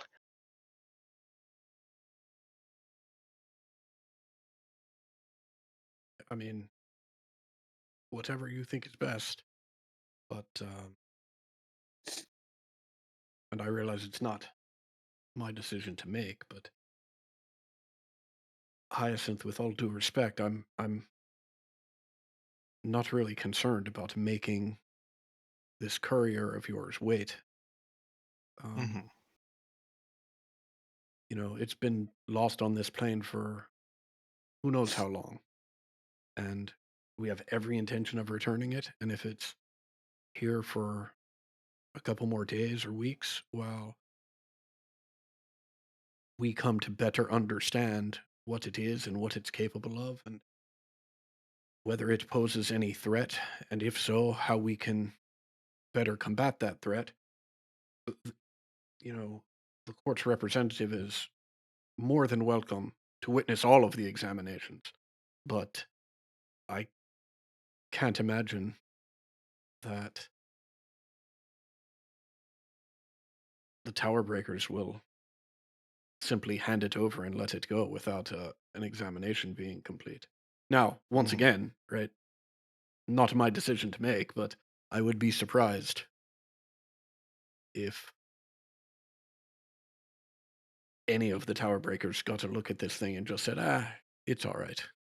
We don't need to know anything about it. I certainly understand that.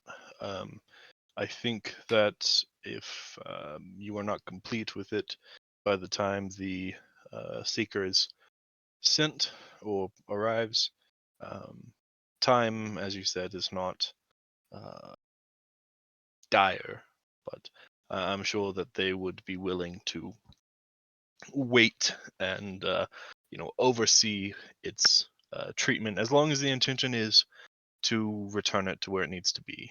Um, then there shouldn't be any issue. Uh, Learn what you Absolutely. need. And so, what was your suggestion, Kran, as to how to get someone here? At best, I might be able to, with some help, illustrate a transportation circle, and then someone might be able to get here quickly. It would just take some material. Anything I can help you with? I would. She would request half the cost of the component, which I believe would be total to 25 gold from you. Mhm. If you can offer a generous donation of 25 gold to the cause. Yeah, I will. I will hand over. I will hand over 5 platinum pieces. All right. She'll task you Mhm. with going to get the supplies, as she needs to essentially radio in Okay. and send some messages. Yeah. Um, that said, though, it would not be difficult for you to acquire these material Mhm. components elsewhere at a shop. Yeah, I'll just run out and grab them, and assuming it costs the 50 gold pieces, I'll deduct that Hmm. and come back with the material components. Okay. Yeah. The rest of you can sort of mingle or linger here for a while. Um, while you are here, Macvic, his skin is sort of beginning to. You guys haven't seen him in a few days, and some of the sutures look like they are healing very well, and some of the paler uh, pieces of uh, uh, additional skin and hide are like beginning to flush with his tone some, and he's starting to look a little bit more like one whole person. He gives all of you a smile and wave.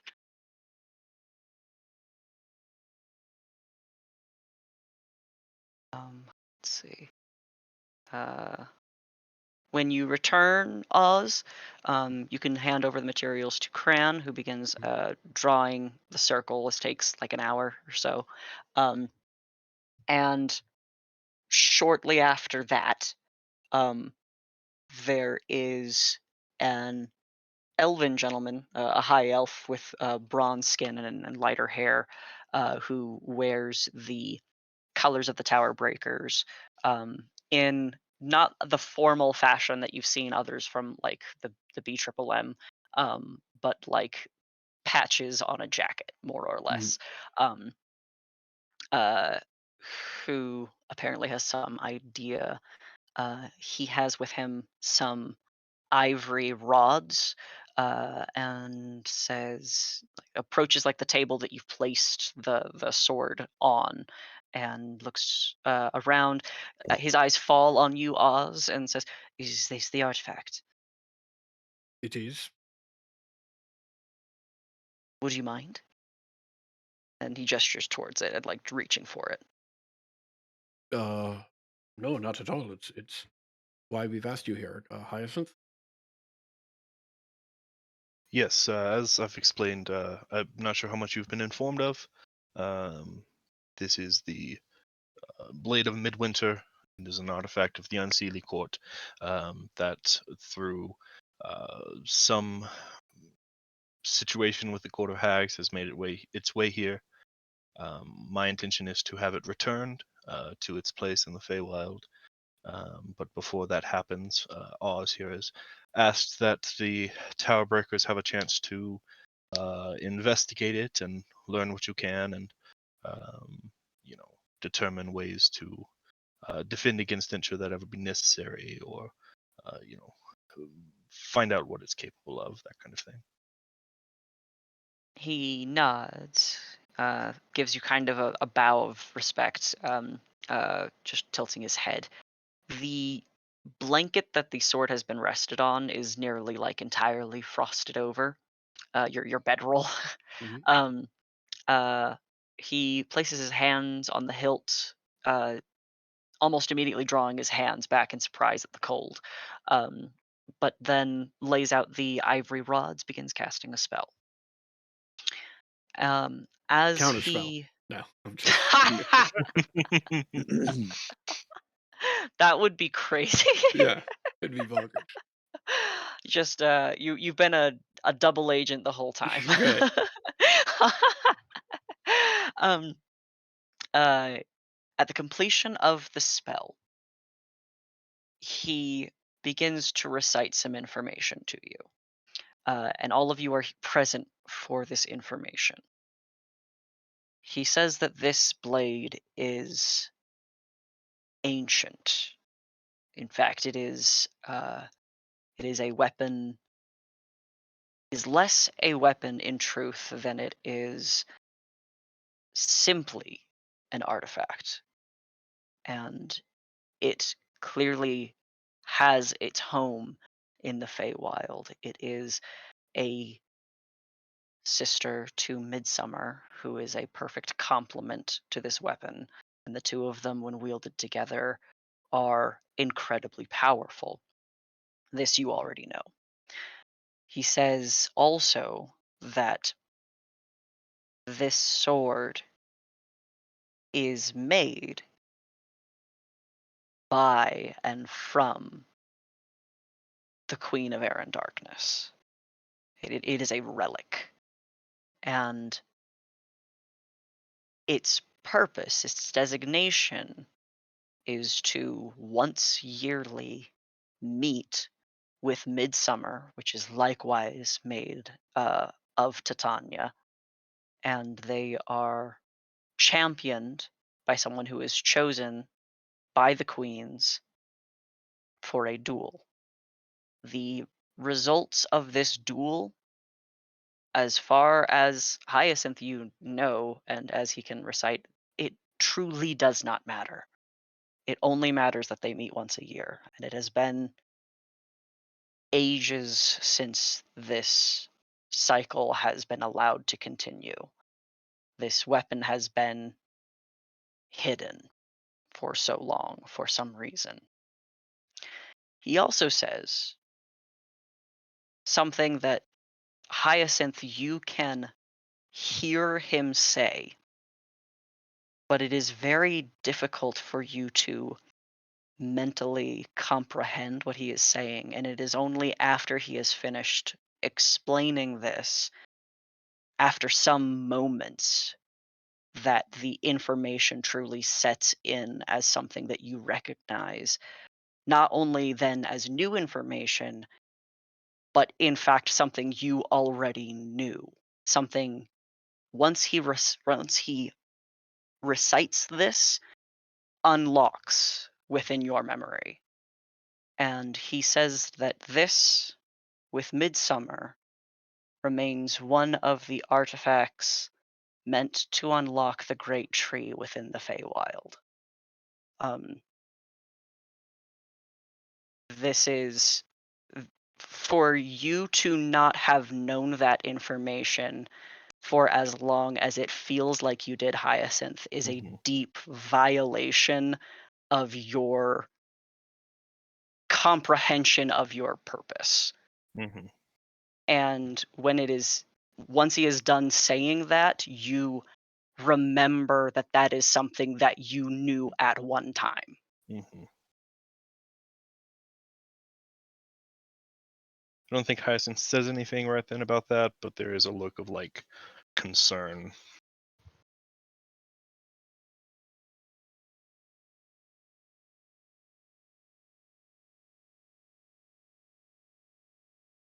As it is, this is an item, though the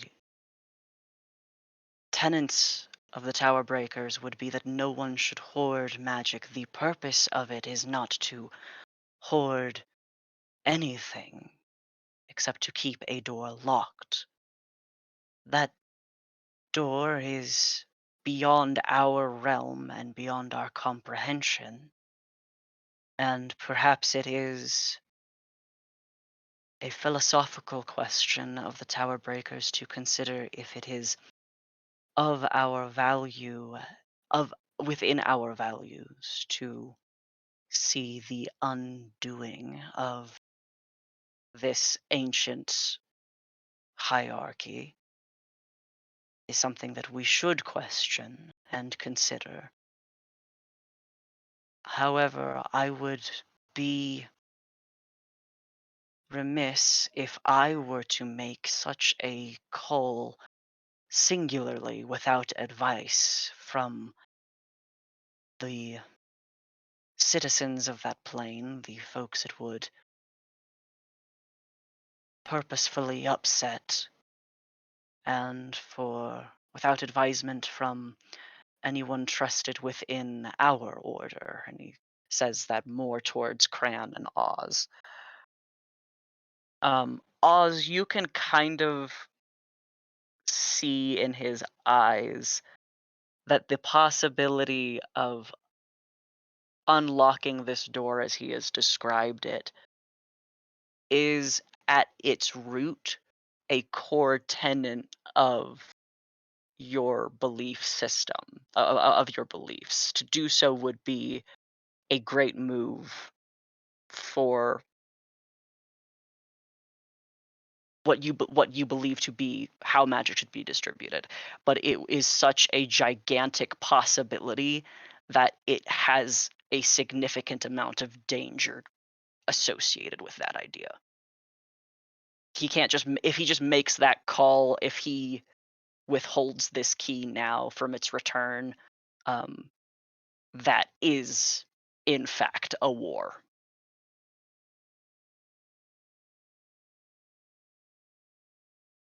Well, look, it is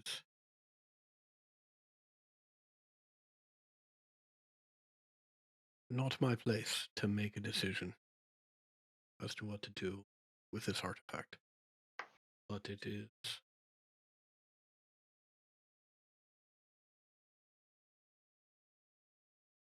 my understanding that central to our mission is to understand and unlock that which has been kept secret so that that knowledge can be shared amongst the people. Well,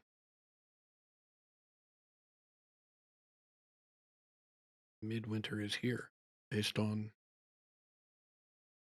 your examination, we now know what there is to know about it. The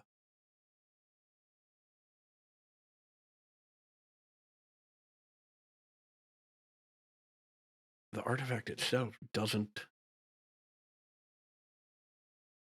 hold nearly as much interest to me, and I don't think it holds as much interest to the Tower Breakers as the secrecy that surrounded it and Midsummer prior. We can now use the knowledge that we've gained, the knowledge that we have confirmed, um, along with all of the other knowledge of all of the other magics and spells and artifacts, to make life better. And to put that at risk by claiming that somehow the object itself is more important than the secrets that surround it, well, that would just put people in danger. And that goes a bit against everything I've learned as a Tower Breaker. Well said.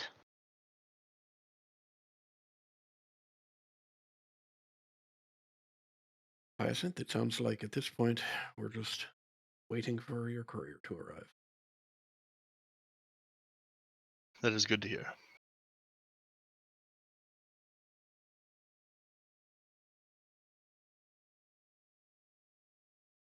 Cran has a look of a bit of an unscrutably like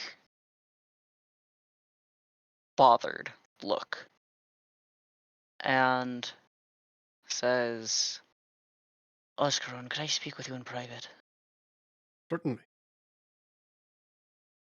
She nods to the mage. He nods back, and she takes you into another room. She says, "Are you familiar with this tree that was spoken of?" The Great Tree? Well, it's been a while since my studies. It is the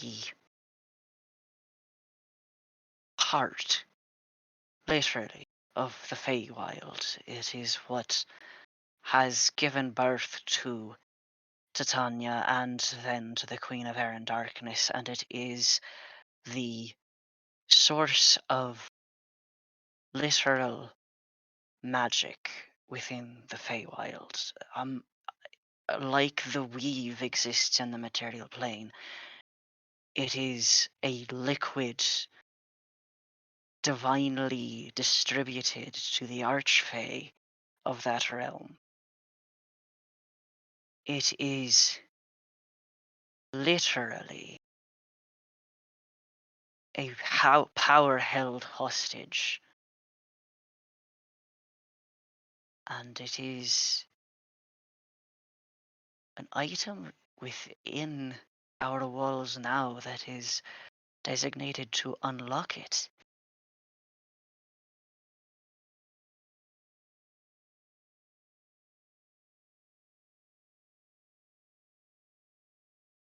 Sounds like you have concerns about that. I believe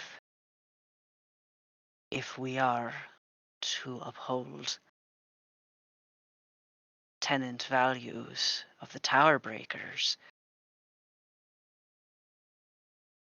then the conceived notion that there is a vessel that is designed to withhold power from its citizens is something that we should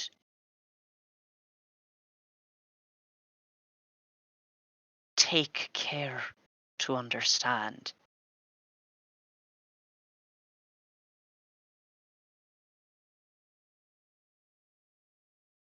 Well, perhaps, but I look at this in perhaps a much more simple light.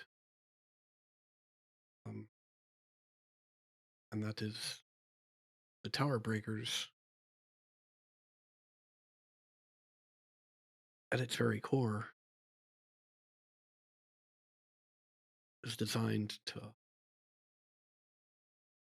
unlock the secrets that keep magic guarded and in the hands of the elite. We get our name from literally destroying wizards' towers. When those wizards refuse not to give freely, but even to share their knowledge with the people. If, as has been described, that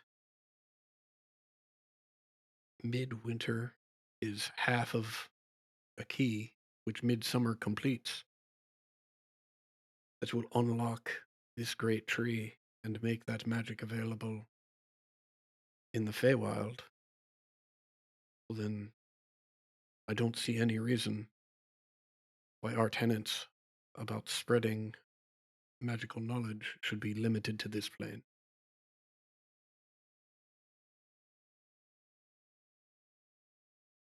I agree. I'll speak with the master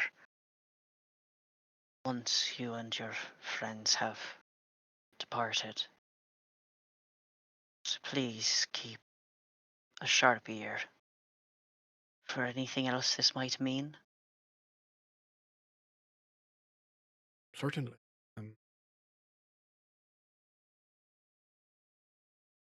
As always, happy to serve the Tower Breakers. She smiles, squeezes a hand on your shoulder, and takes you back to the others. Her expression softened significantly.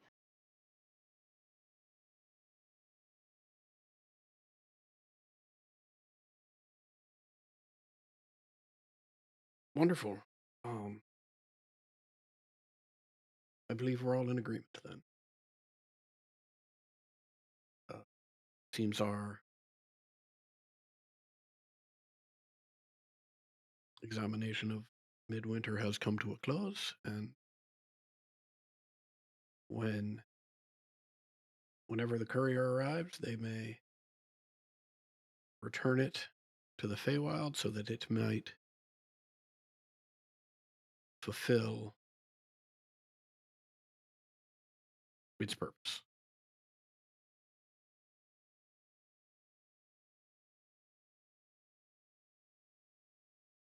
The elven mage looks at you, Hyacinth, and says, "Would it be in your best interest to keep it within your watch, or would you be comfortable if it were to remain here?"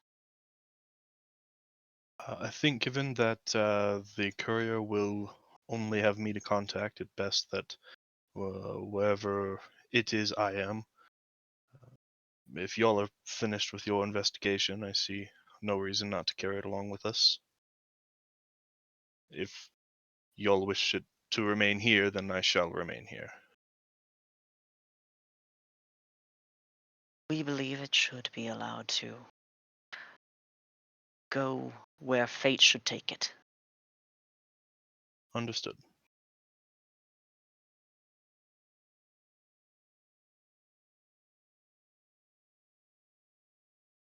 Are you taking it with you, or are you leaving it here? Yeah, I'll take it with me. Okay.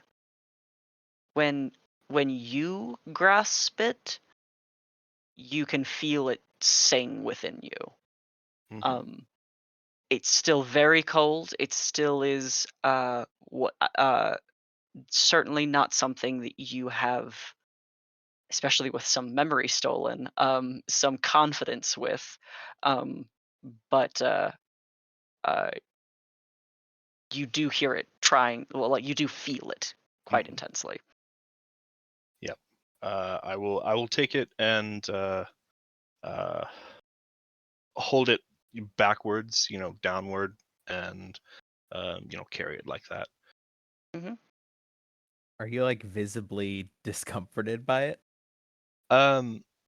Not discomforted, but there is maybe a like s- definitely not like happy-go-lucky, very much like a this is incredibly important and I've got a lot on my mind. And obviously not wielding it. You know what I mean? Like just carrying it.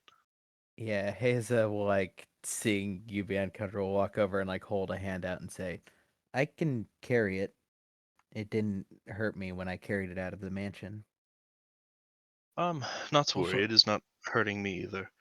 oh, not for nothing, but my bedroll's already ruined. Yeah. Yes. Here, why don't you wait? I don't have a bedroll. What am I thinking?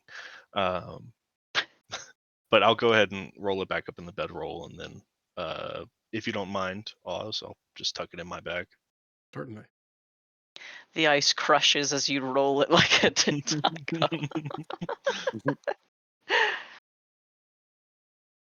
All right. Anything else you wish to do with the Tower Breakers this evening?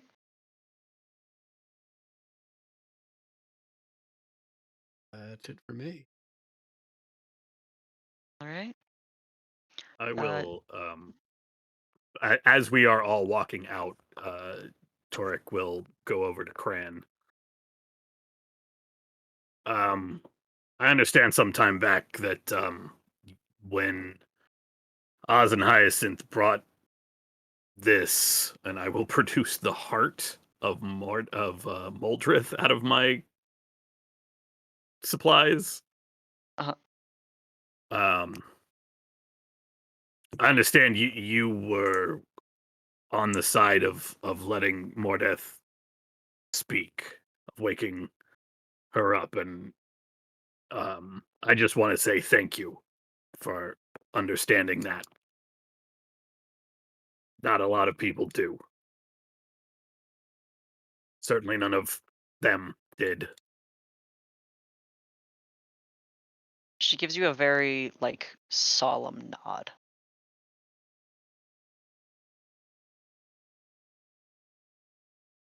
He will return the nod and then catch up to everybody else. All right. Where are y'all headed? Nick and Neck. Yeah, left corner.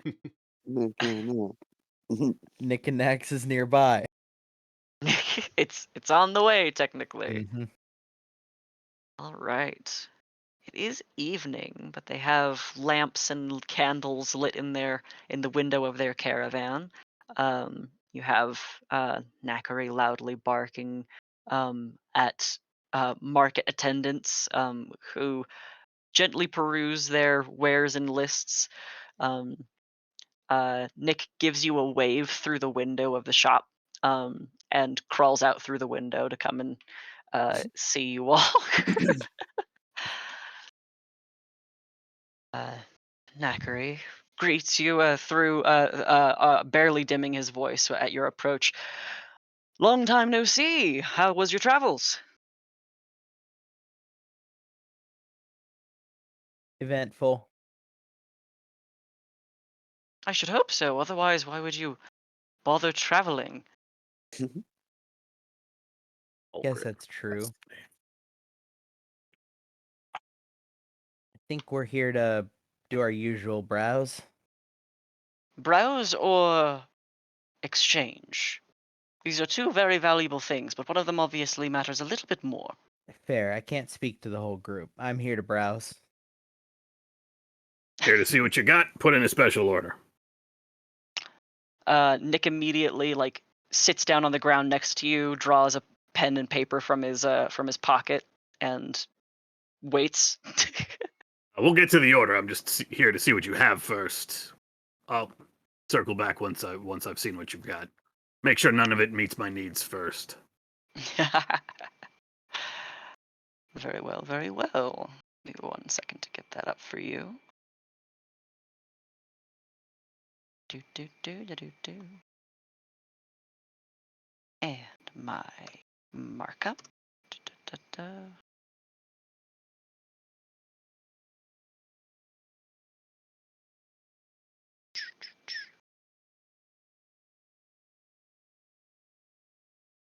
Yeah, this'll do. Okay, here we go.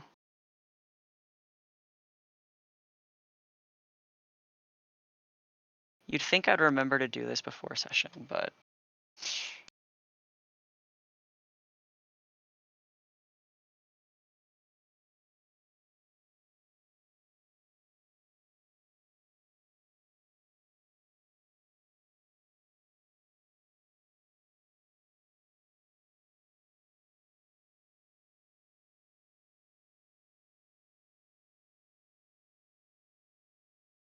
all right.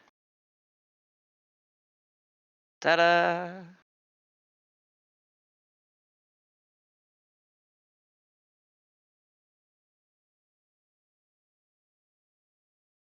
Mithril half plate. And there's some specialty items we have. Just give me one moment to pull Oh that yeah, we back love up. the pseudo rubbish ones. Excuse you. Yeah, Put in a The- lot of work. the bespoke ones. The ones that ordinary people tend to purchase very quickly.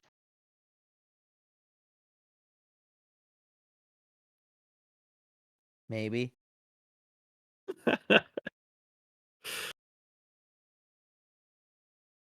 The mithril half plate is quite enticing.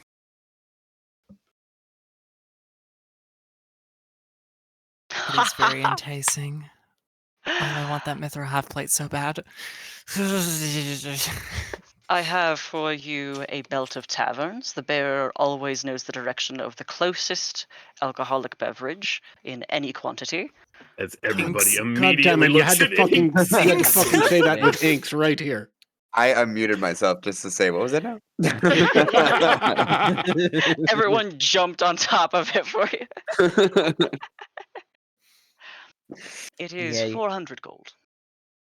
Well, Exactly how much we just got paid.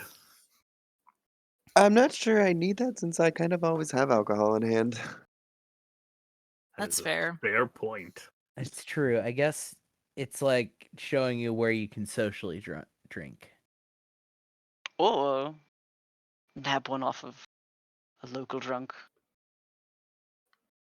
Yeah, maybe it'll be useful if we're out in the wilderness. We get lost. She has her tankard. She can literally make. Well, no, I mean it'll show us where the nearest booze is. You're welcome to it, Haza. No, I don't want it. Well then,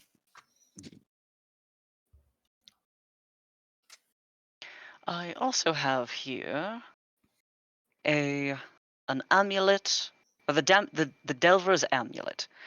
While underground, anyone who is attuned to this item, you will always know exactly how far beneath the surface you are at any given point.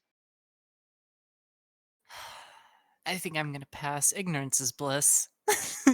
How much is that thing? 150. In addition to knowing how far underground you are, you will also know the closest immediate path that will take you upwards, be that staircase, ramps, tunnels, whatever you may like. Whatever goes up next. We're gonna just set that one aside.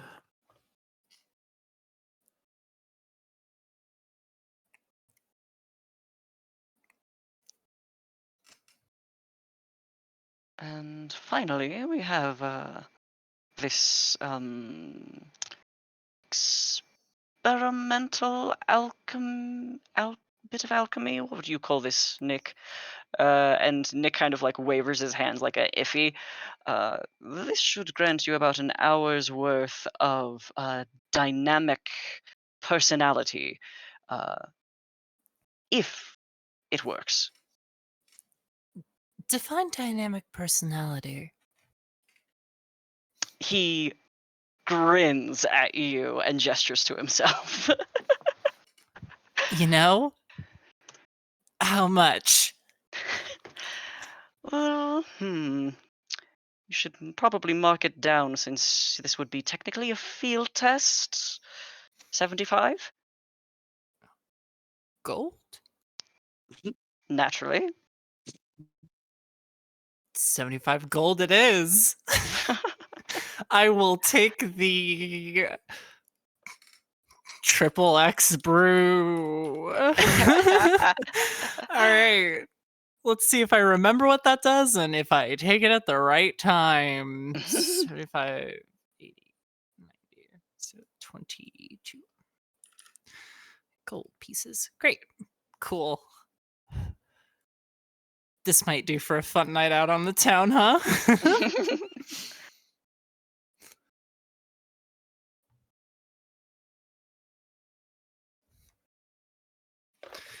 Sorry. Mhm. Before I'm probably going to drink it, and I know it's a field test and all. Are there any physical changes? Excellent question. Nick once again wavers his hand like a eh. Permanent physical changes? He Yeah, waves wait, his no. hand dismissively and shakes his head. Okay, It just makes great. your eyes sparkle,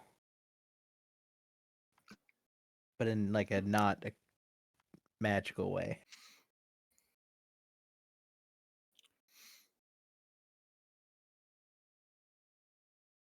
Also, what does the Oh mithril god, I want to half-plate look use like? it like now.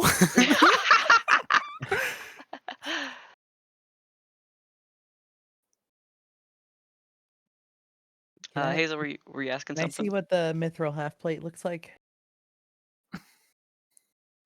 Nick jumps back through the window and crashes inside, and then props up. You do not see him, just his hands, like from below the counter, placing up smooth, beautiful mithril. You have now seen mithril with your eyes in ring, but this is a smooth, like, surface that has not been touched with any amount of detailing or artistry of any kind. Um, and in a way, when you are looking at it, that that feels like correct. Yeah, like this itself is the art. You don't need to put art onto it. And like from behind the form of it sitting on the counter, Nick's hands kind of wiggle in little jazz hands, like a ta-da. Um,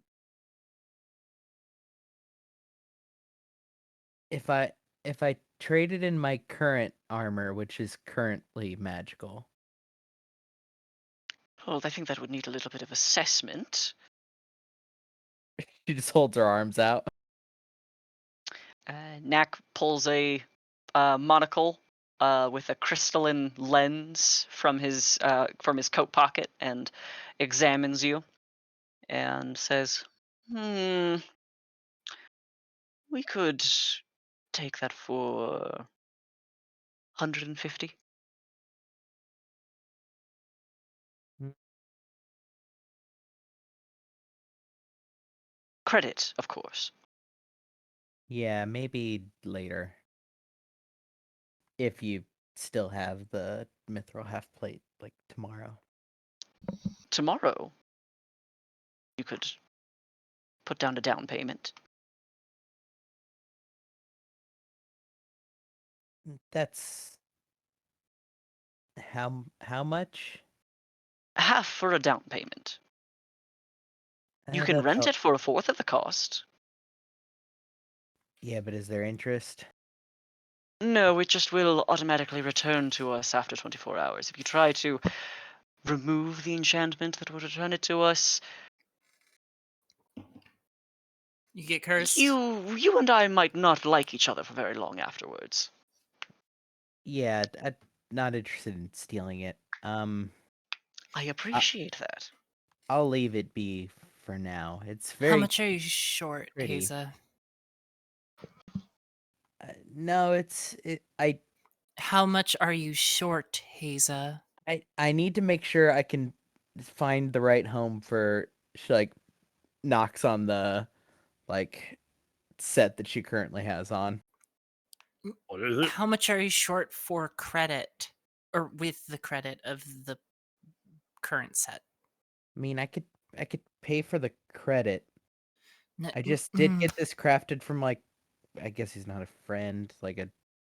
So it feels weird to sell it to somebody else when he did really good work with it. How about Nick this? wavers his hand again. You Okay, that's rude, but is this friend of yours still around? yes. I'll probably Why go don't in there you? tomorrow. Why don't you? If I can help you with this, take it down to him at some point, and he can add his own flair for sentimental value or whatever. It's also really handy that mine just, I could just get it off whenever.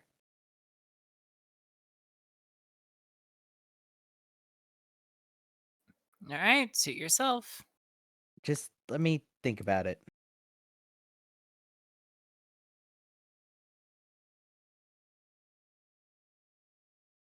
Do you want to put down a down payment?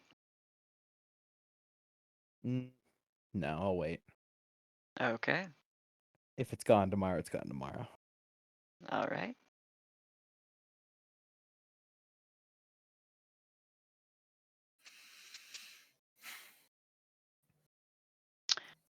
Okay. Anything else anyone's snagging?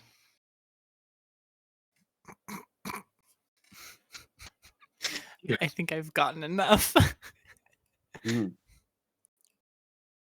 Torque will hang back a little bit after everyone has gone. That amulet, I will definitely take that. I need a special order. Yeah, I'll meet you all in Dallas Corner. I'll be right there. Nick leans farther out of the window, and you would think that he's about to crash down on his head, but he manages to hold his weight. Buddy, I'm 2 feet tall. You're in a wagon. I don't think that's a good idea. Okay, no, what are you holding on with your toes? Okay, you know what? Doesn't matter. Doesn't matter. I do want the amulet. You said it's 150 gold, right? He nods Oh, and hands you the amulet. so that is 15 platinum.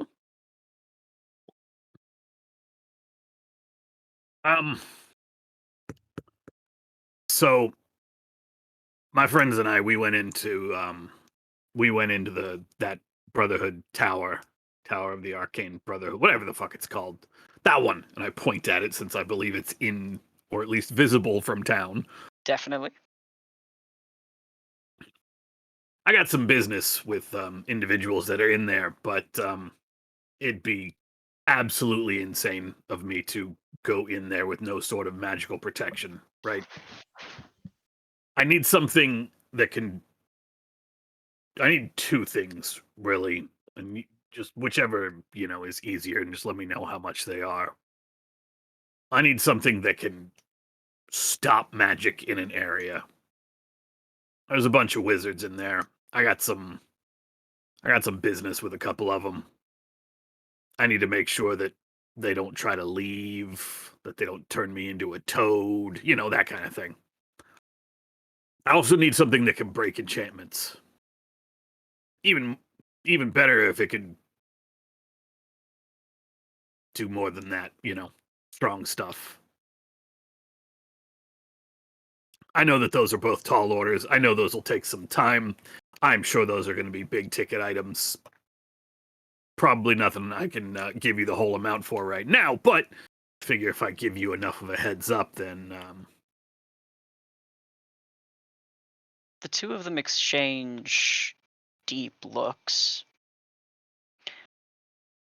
And Nakare says, "You need something that breaks enchantments. What exactly are you looking for? What sort of enchantments are you looking to break?" that's the problem. I'm not entirely positive. It's an arcane tower. There's a lot of magic in there. There's a lot of really dangerous magic items, magic traps, those sorts of things. I mean, you saw the hobgoblin. He's gotten a lot older in a very short amount of time. Are you looking for something that works quickly, effectively in the moment, or something that might more ritualistically undo an enchantment?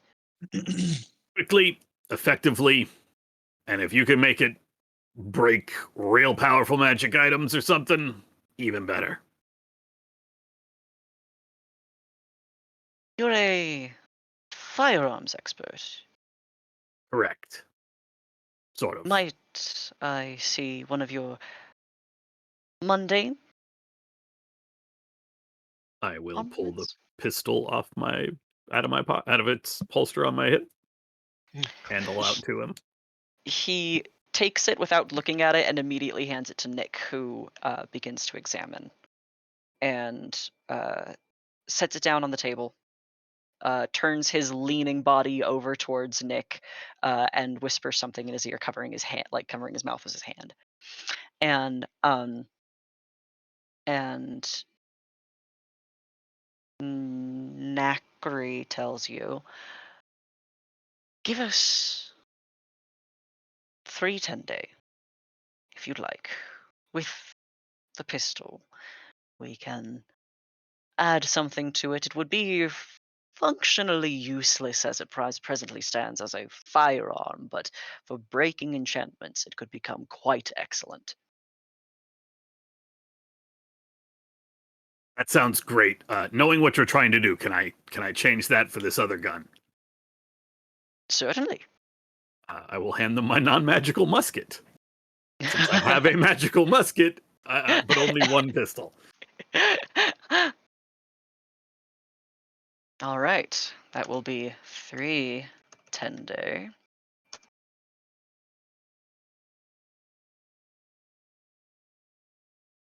All right, I'll be back in that amount of time. Let Do you want like me a scribe you a quote.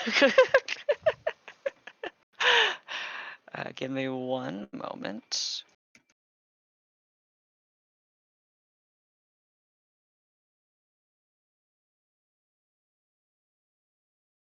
Da-da.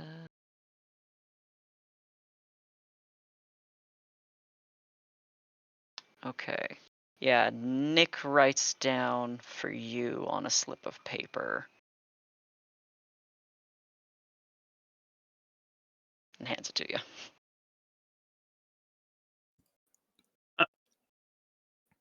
It's probably a lot of zeros.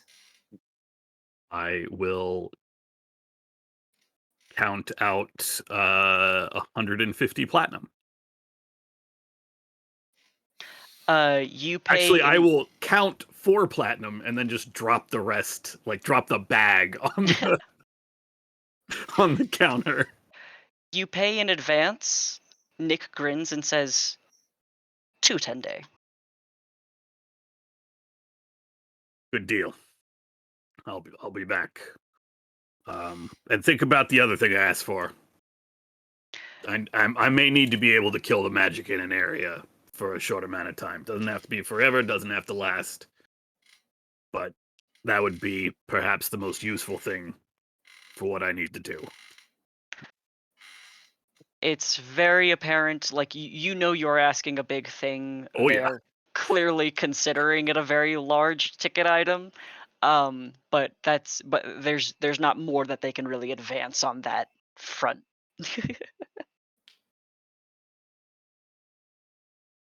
All right. I'll see you in 2 weeks. They both salute to you as you head out.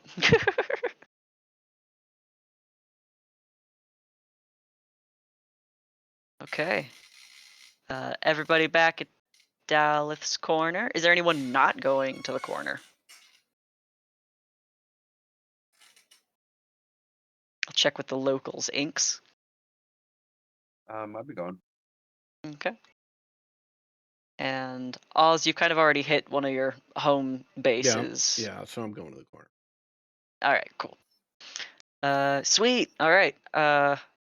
I excitedly barge in, yelling, Caspar!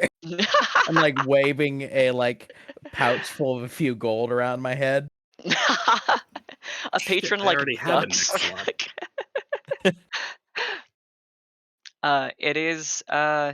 He's happy to have you back. Yeah, seeing Uh, the other patron, I do a sweeping gesture and say, always good to return to the finest inn for adventurers in Luskin.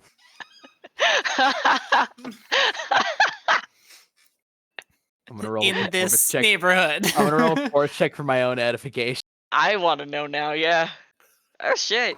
That's pretty sincere. You're so literally 19. happy to be here with Yeah. money that it's completely authentic.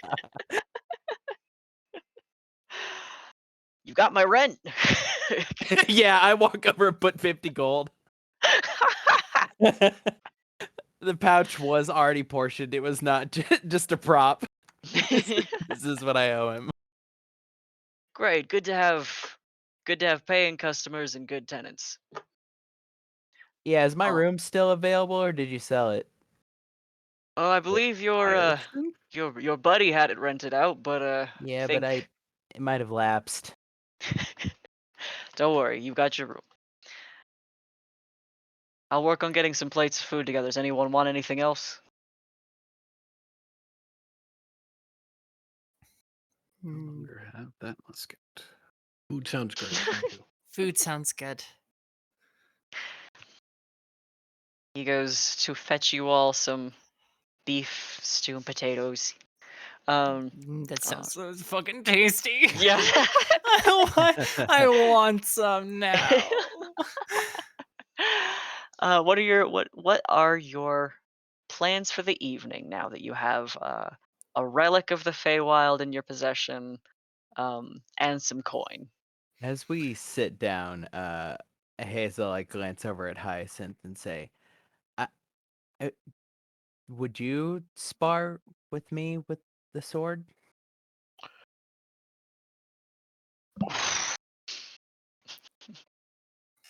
Um, In the interest of full disclosure, when I sparred with Oz, I don't necessarily want to wield it, but it was nice to spar with it. It was very cold, but it was nice. It was a good cold. mhm. I would love to, but I am not trained whatsoever in the ability to do so. Um, it wouldn't really be so much sparring as hitting someone with a sword who is also holding a sword. Yeah, I guess that's not. I could teach you sometime if you want. Or I guess start teaching you. It'll take you a while. I think that it is quite something to try to learn, and while I may have plenty of time, I think that I would uh, use that time to perfect that which I am already well trained in, if that makes sense. Yeah, that's fair. If you and Oz would like to spar with it, I'm happy to, um, you know, I was going to say loan it out. It's not like it's mine to loan, but y'all can do so. I glance over at Oz.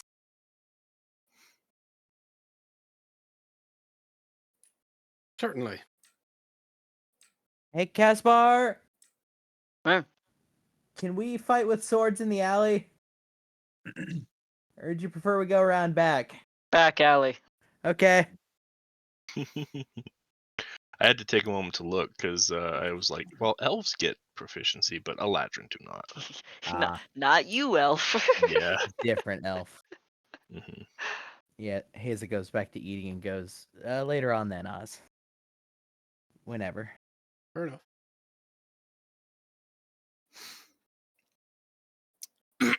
I'm really curious to try this potion. mean- Mel literally like has it on the table while she's Are you at eating. least gonna like plan an activity? Do you want to like What? I don't know. Okay. You I think there's some understand that places where people like drink and dance and stuff. You could go to one of those. I don't know how to dance. What part of What if the being potion helps you dance?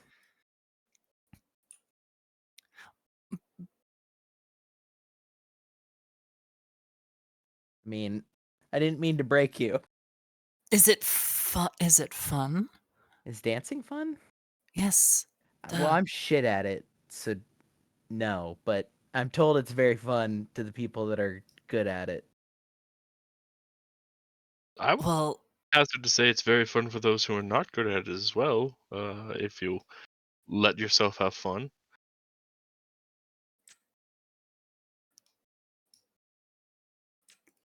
what is this fun you speak of? um. Well,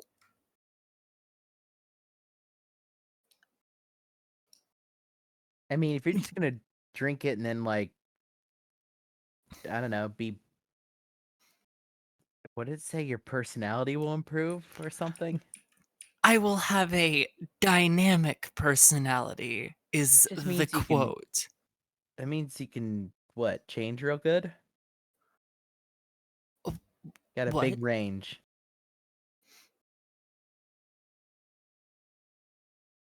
Do you have an activity you want to do with that, or you just want to drink it and then sort of test it on us? Well, assuming that this is something that they made, if it works well, I can get another one. You're gonna get it commissioned. I assume that it didn't take that long to make. How much did it cost again? 75. Okay, Haza, I am swimming in money. That's Yeah, why I exact- offered to help you.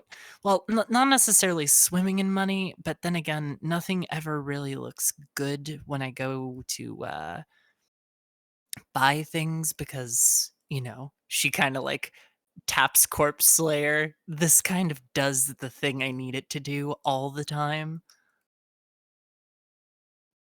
yeah. I mean, she like holds a hand out as the sword appears in her hand. As she has still one, like the other hand with a like spoon, sipping some soup. Yeah, I gotcha. What? Um, Mm-hmm.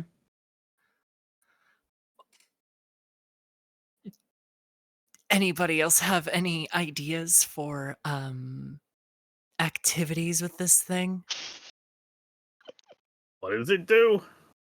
Gives you a quote dynamic personality. So like Or doesn't. anything. don't know. Yeah. It is And it maybe doesn't have physical changes, but it maybe does. see, I feel like a controlled environment for testing would be good, and then if I like the effects, I can get more. Yeah, I mean, go for it. At least if you do it now and it doesn't work and it like harms you, we're nearby the people we're gonna need to take you to get that sorted. Oh, I think they will not get that sorted for me. We could try.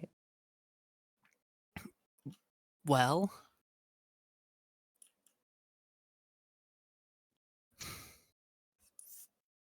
she guess- like gives a very long look to the potion bottle. Is there anything special about the bottle? The bottle itself is like a kind of stout little vial, um, uh, with a flat base, um, just with like, just with like a little scrawl on it, on a little piece on like a little sticker paper. It just says Dynamo is just what's written on it. Say, Mal, Yes, Oz. you clearly really want to drink that potion. Yes, I think I made that obvious. Great. If you don't drink it by the time I count to 5, I'm drinking it.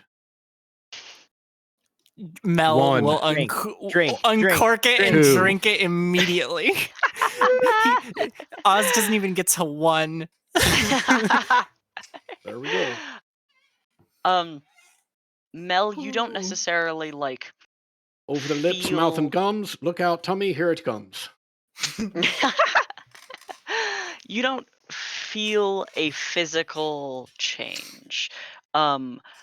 You do, however, feel a bubbling of like energy, and you are very like you can look around this room and sort of read the expressions of nearly everyone. And in that moment you have also like these sparks of insight to kind of like almost guide you to exactly what they want in any moment. Like you see someone who is kind of alone by themselves, who you can tell is like literally desperate for company. You can see someone else who is like amongst a group of people who wishes very badly that they could like just walk to the other side of the bar. Like there's someone there who is deeply annoyed that there is like a lot of noise right now, and there's even someone who walks past your table. You catch just the glimpse that they are like really pissed that a lot of you guys have like weapons out in public. And you feel great. For the next hour you have a +4 to your charisma score. Holy Jesus Christ. Gore. I was gonna make a dumb joke. Anyways, I am. Oh, phew. It's like a I potion am of going empathy. to turn to the party and try and see if that effect works on anybody else like that I'm with. Definitely, but that would be up to each person what that reflection means. How's everybody feeling? How y'all doing tonight? Hayes is just very interested in your manifestation of this. Like, just sees your presumably pupils dilating, fucking limitless style, as you're looking around the room. Like she will catch wind of that and just immediately turn to Haza and be like, "It is awesome. What is it? Holy shit. What is it doing? I don't know. I feel more in tune with people. You were clearly interested in how it was. It's weird. It's very good. Definitely not as cursed as I thought this was gonna be. What do you mean in interests? Like, Like like she points to the person in a group of people like and says that person over there, I kind of just get the feeling that they want to be less in a group, you know? And is that that just from one, their faces, or is it from their faces? I think it is. okay? I Hold just on, I got to kinda test. I got feel to it. test. Stare at my face. I He stare like intently at Ace's flickers face. to just a nondescript, like bearded man face, All right, what are you feeling? just staring at you like Haza's trying to affect as best she can just the nothing, like a blank. Then I Mel's think just gonna say, Yeah, you're just trying to be as non-descriptive as possible." Like you almost get the like that the thing is, I mean, it's obvious, but like you're trying to trick me. That's just what it is. Yeah. This isn't like giving you high insight. This is giving you the ability to navigate the social space. Yeah, I just you're trying to test it. That's all Yeah. I'm getting. So yes, I think it's facial cues, body language. I don't know. I just maybe usually don't pay Yeah, attention to she like that. smooths her hand across her face as her face goes back to normal.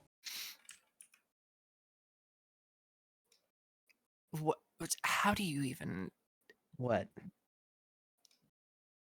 what do you do with this? With the power? Yes, of I course. you win hearts and minds, I think. Win hearts and minds. Yeah, just like get people to like you a lot.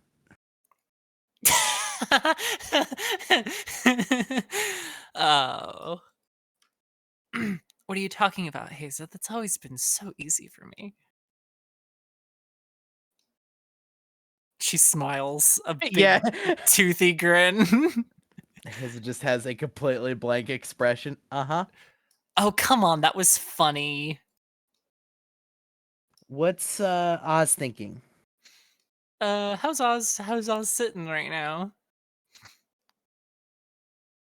Please don't try and read me. If you'd like to know what I'm thinking, just ask. That's why I asked. I'm happy Damn, you're you're good. enjoying. I'm happy you're enjoying your new potion. You Torque next.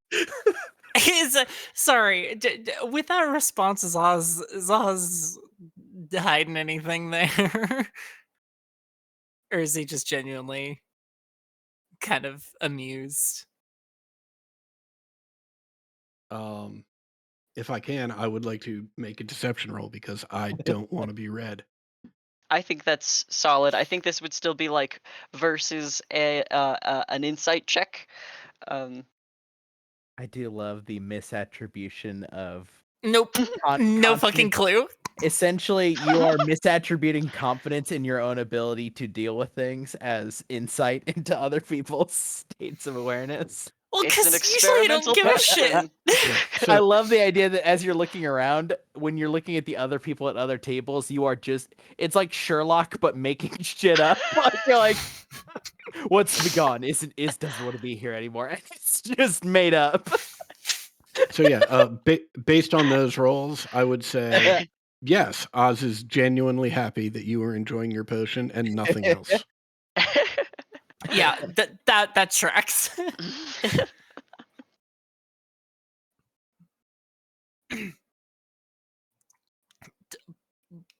Well, shoot. I feel like this should have gone to literally anyone else but me. Wait, why?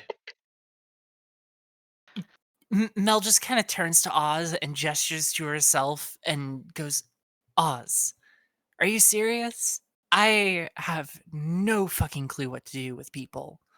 Well, hold on. Not that long ago, One. you were asking me what to do if you brought someone back to your room, so you clearly have some idea. Wait, what? Oh, were you not there for that? Oh yeah, no, I totally sorry.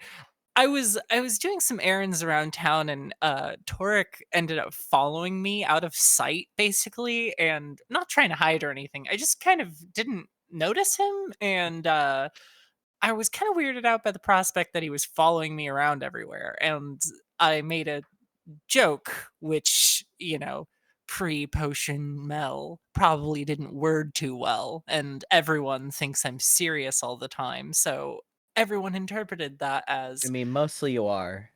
a genuine So. question, which it kind of was, but I was asking if I ever brought somebody up to my room, would Torek stand outside or would he come in, or like where would he stand guard, if at all?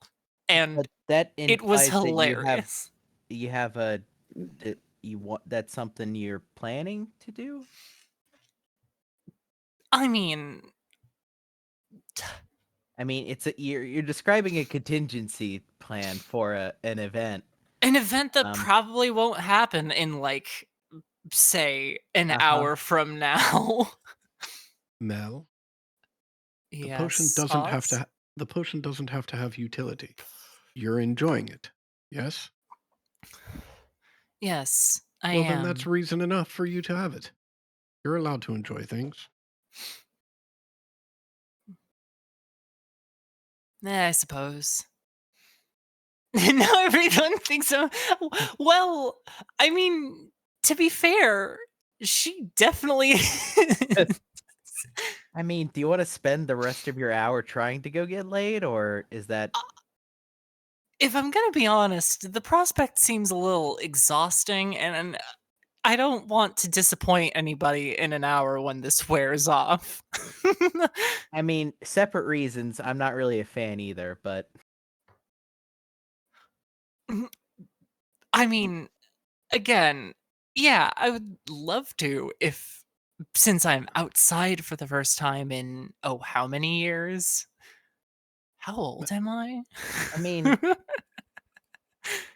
we can there's like lots of places you can just go and pay for what you want, and then oh, it's but that fine. seems like cheating. What? Why? Well, I mean, it's not the same experience. You want so fine.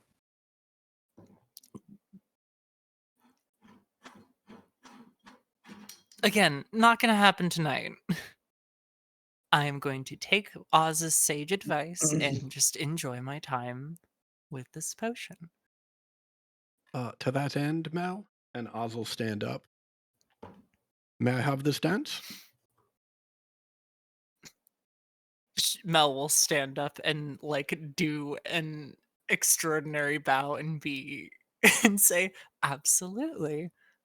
Wonderful. Let's dance. Who's got the music? There's music. There's live music. It's an Great. evening at an inn. All right.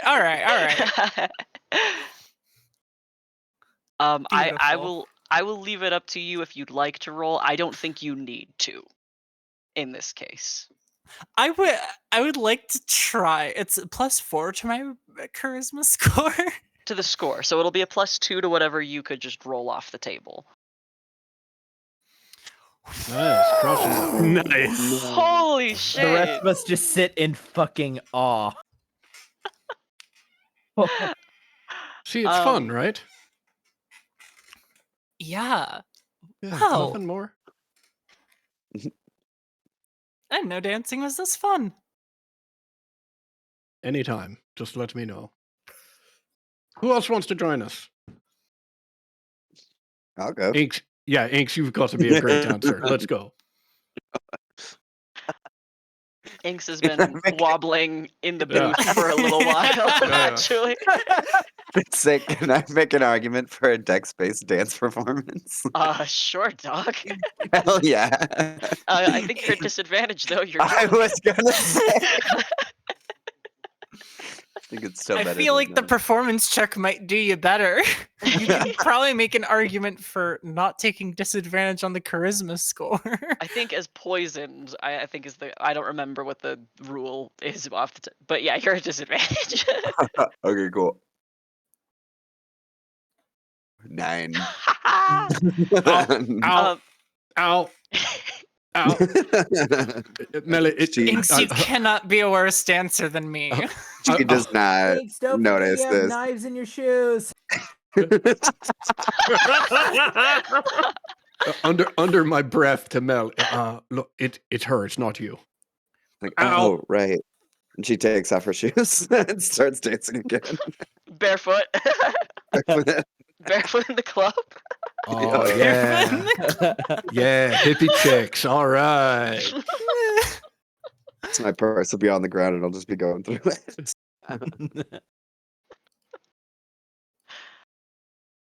Oh, that's awesome. All right. Well, what about you three? Yeah. You gonna come out here and join us? Mel It's will a lot extend easier a than it hand to looks. Torek. It's a Come on, lot you grumpy easier old than- man. I mean, do you want to dance, Hyacinth? Are you any good at it? I do not think that dancing is something that one is either good or bad at. It is fun. I Can you do think like tonight, court however, dancing? I know many different dances, Come on, certainly. come on. Tonight is not a time for me to let my guard down, however. I am happy to see everyone It's reveling, but you don't have to you get you have drunk. to It's understand just there is a grand relic of my people that is very important that I keep close watch on. we'll keep a stately manner about us while we dance. You could show me the steps. Yeah, What Hyacinth, a just gentlewoman, Not going Haza. anywhere. Go out there, Hyacinth, if you want. Hyacinth, just put the grand artifact in between you and Haza while you're dancing. Hazel like bows in like a knightly fashion.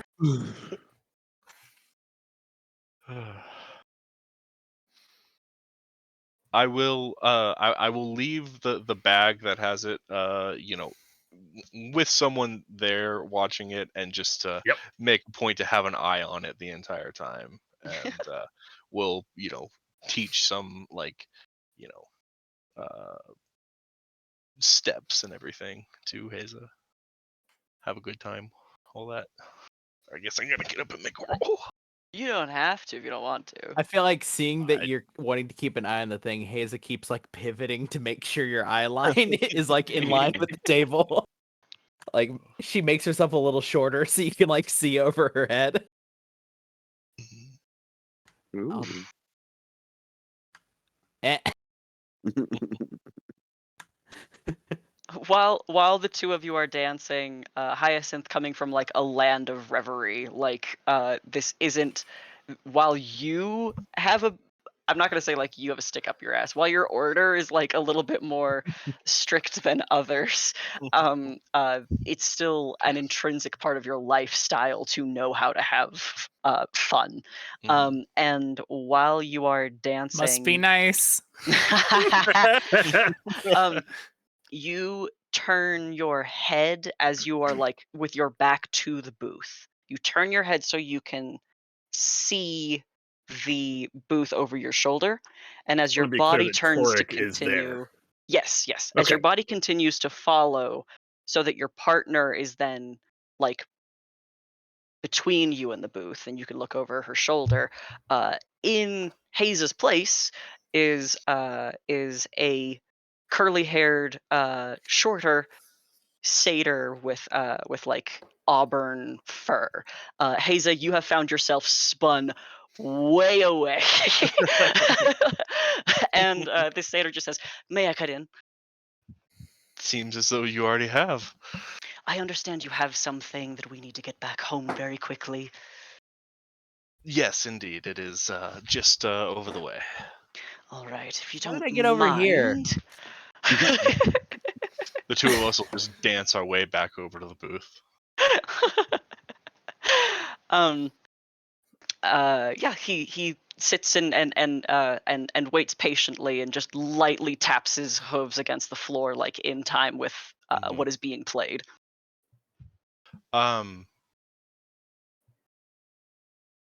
I just saw a message that you sent me about 20 minutes ago. Oh, that had to do with the potion. Don't worry about it. Oh, okay. I was like, no, yeah, the time that was 20 minutes ago. It couldn't yeah, be that about ship this sailed. person that you just introduced. Okay.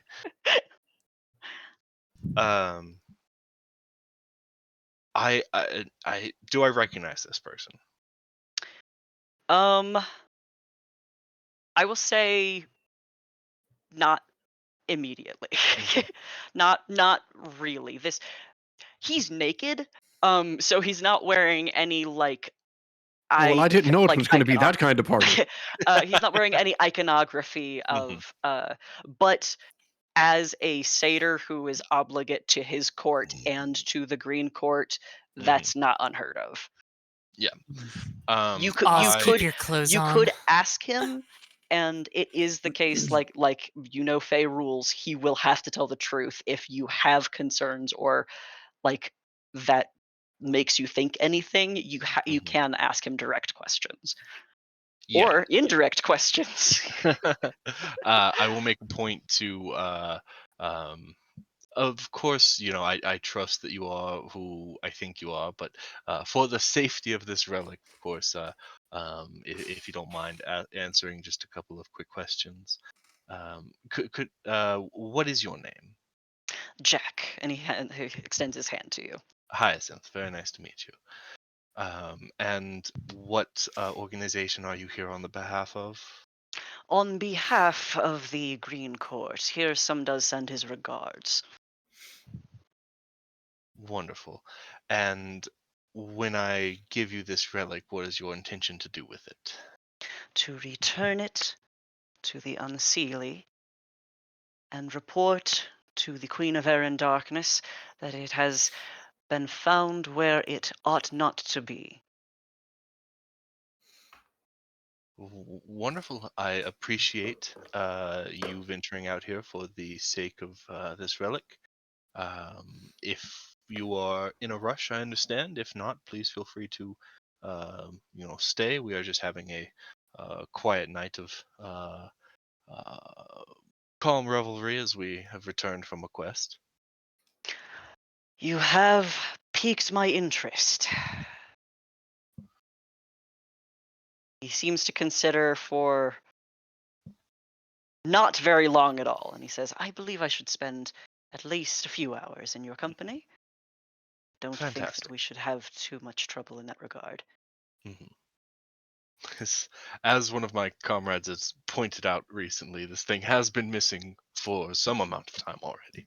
Absolutely.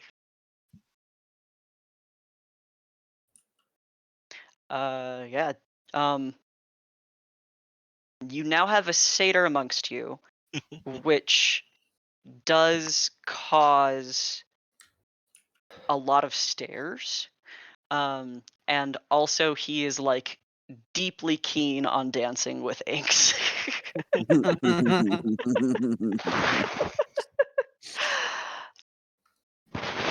And there is something to like being like when you make blurry eye contact with him, you can feel inks the dare. Just kind of the like push to see how far you can go before you collapse.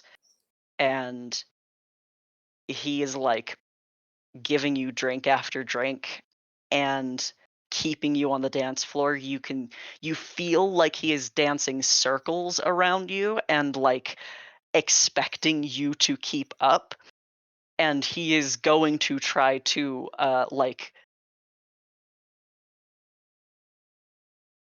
outdo you if you meet this challenge. Oh yeah, no, she's way too bullheaded to not to back away from the challenge. And she's drunk. Come on. I would love to see. You can either see if she puts her focus into like trying to keep up dancing or like in drinking. It will be either a constitution or performance check.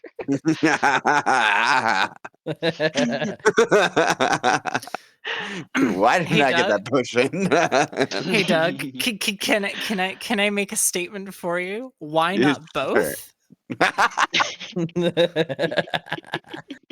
Well, you've convinced me. I will be doing both. I feel like the drunk has to come first, right? Like Yeah, I'm doing that's constitution that's first. gonna set the tempo. Oof. Oh, yeah. Okay. Oh. Whoa. You feel, you almost think it might be possible he's going easy on you. But like you're down, like drink after drink that is being handed to you tastes less and less like ale and and more like something else. Something that's very, very, very good and definitely, definitely, definitely magic. um, um, and when and he's clearly like thoroughly impressed, and like picks you up by like your wrists and like kind of juggle tosses you into the air and like sets you on his shoulders, and like and you don't throw up. Hey, I guess it's 2 is 10. Is this skater making the sounds like with his hooves that we would expect? Like, does it sound like it's like Yeah. he's making his own music as he's like clogging around? It's more, it sounds like it is a music on its own. Yeah. That is complement, like that it is accompanying what It's is clogged. being played. Mhm. And he Like that. is like singing and hollering as well, to the point that many patrons are getting deeply overwhelmed and concerned and leaving. Fuck. Jesus just opening the door and like letting the sound waft into the street, knowing that will bring some people in. Especially there's a certain type of people that will see people leaving and hear rocket shit and will want to come in more. You like see some teens and you're like, hey, come in. I didn't see you go in, just fill the space. Don't Said steal money. anything. But Jack seems completely and thoroughly impressed by you, Inks, and like he like eventually, like, actually he doesn't set you down. Like he just he like looks up at you like on his shoulders and just says, I look forward to seeing you again.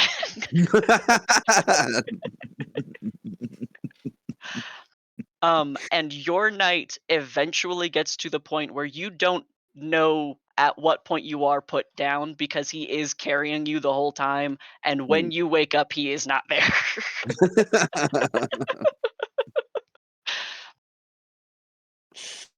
Aw. Just set Inks in a booth with a blanket and a pillow. For those who like are awake for longer or whenever you retire, like Jack is alert and present for the like for as far as you can tell the entire night. And then eventually, as everyone pitters to rest, um, uh, when you wake fully rested, he is nowhere to be seen. The sword is gone.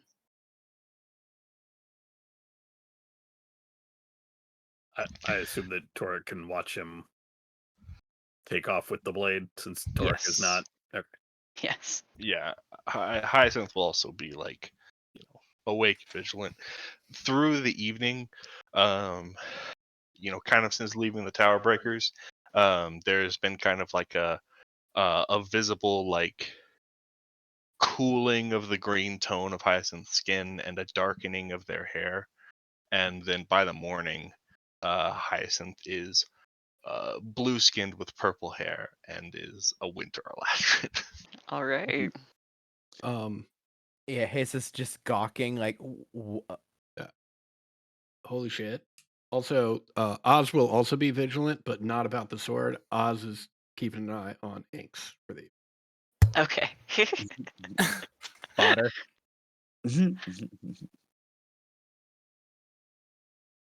If that is the if that is all, then we'll take you to the morning when uh Mel, you wake up with a lot of obviously incredibly good and very pleasant memories, and also just kind of like that internalized, oh my god, did I really do that yesterday? Jesus Christ. um but no other ill effects as far as you can see.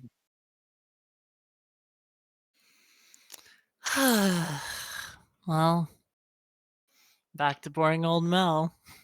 Oh god, Jesus. Yeah, it's depressing. That one wasn't too real or anything, was it?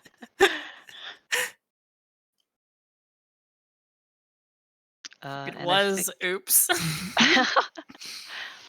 I think with the morning coming, Hyacinth dawning into winter, that'll be where we call our session for the week. Yay.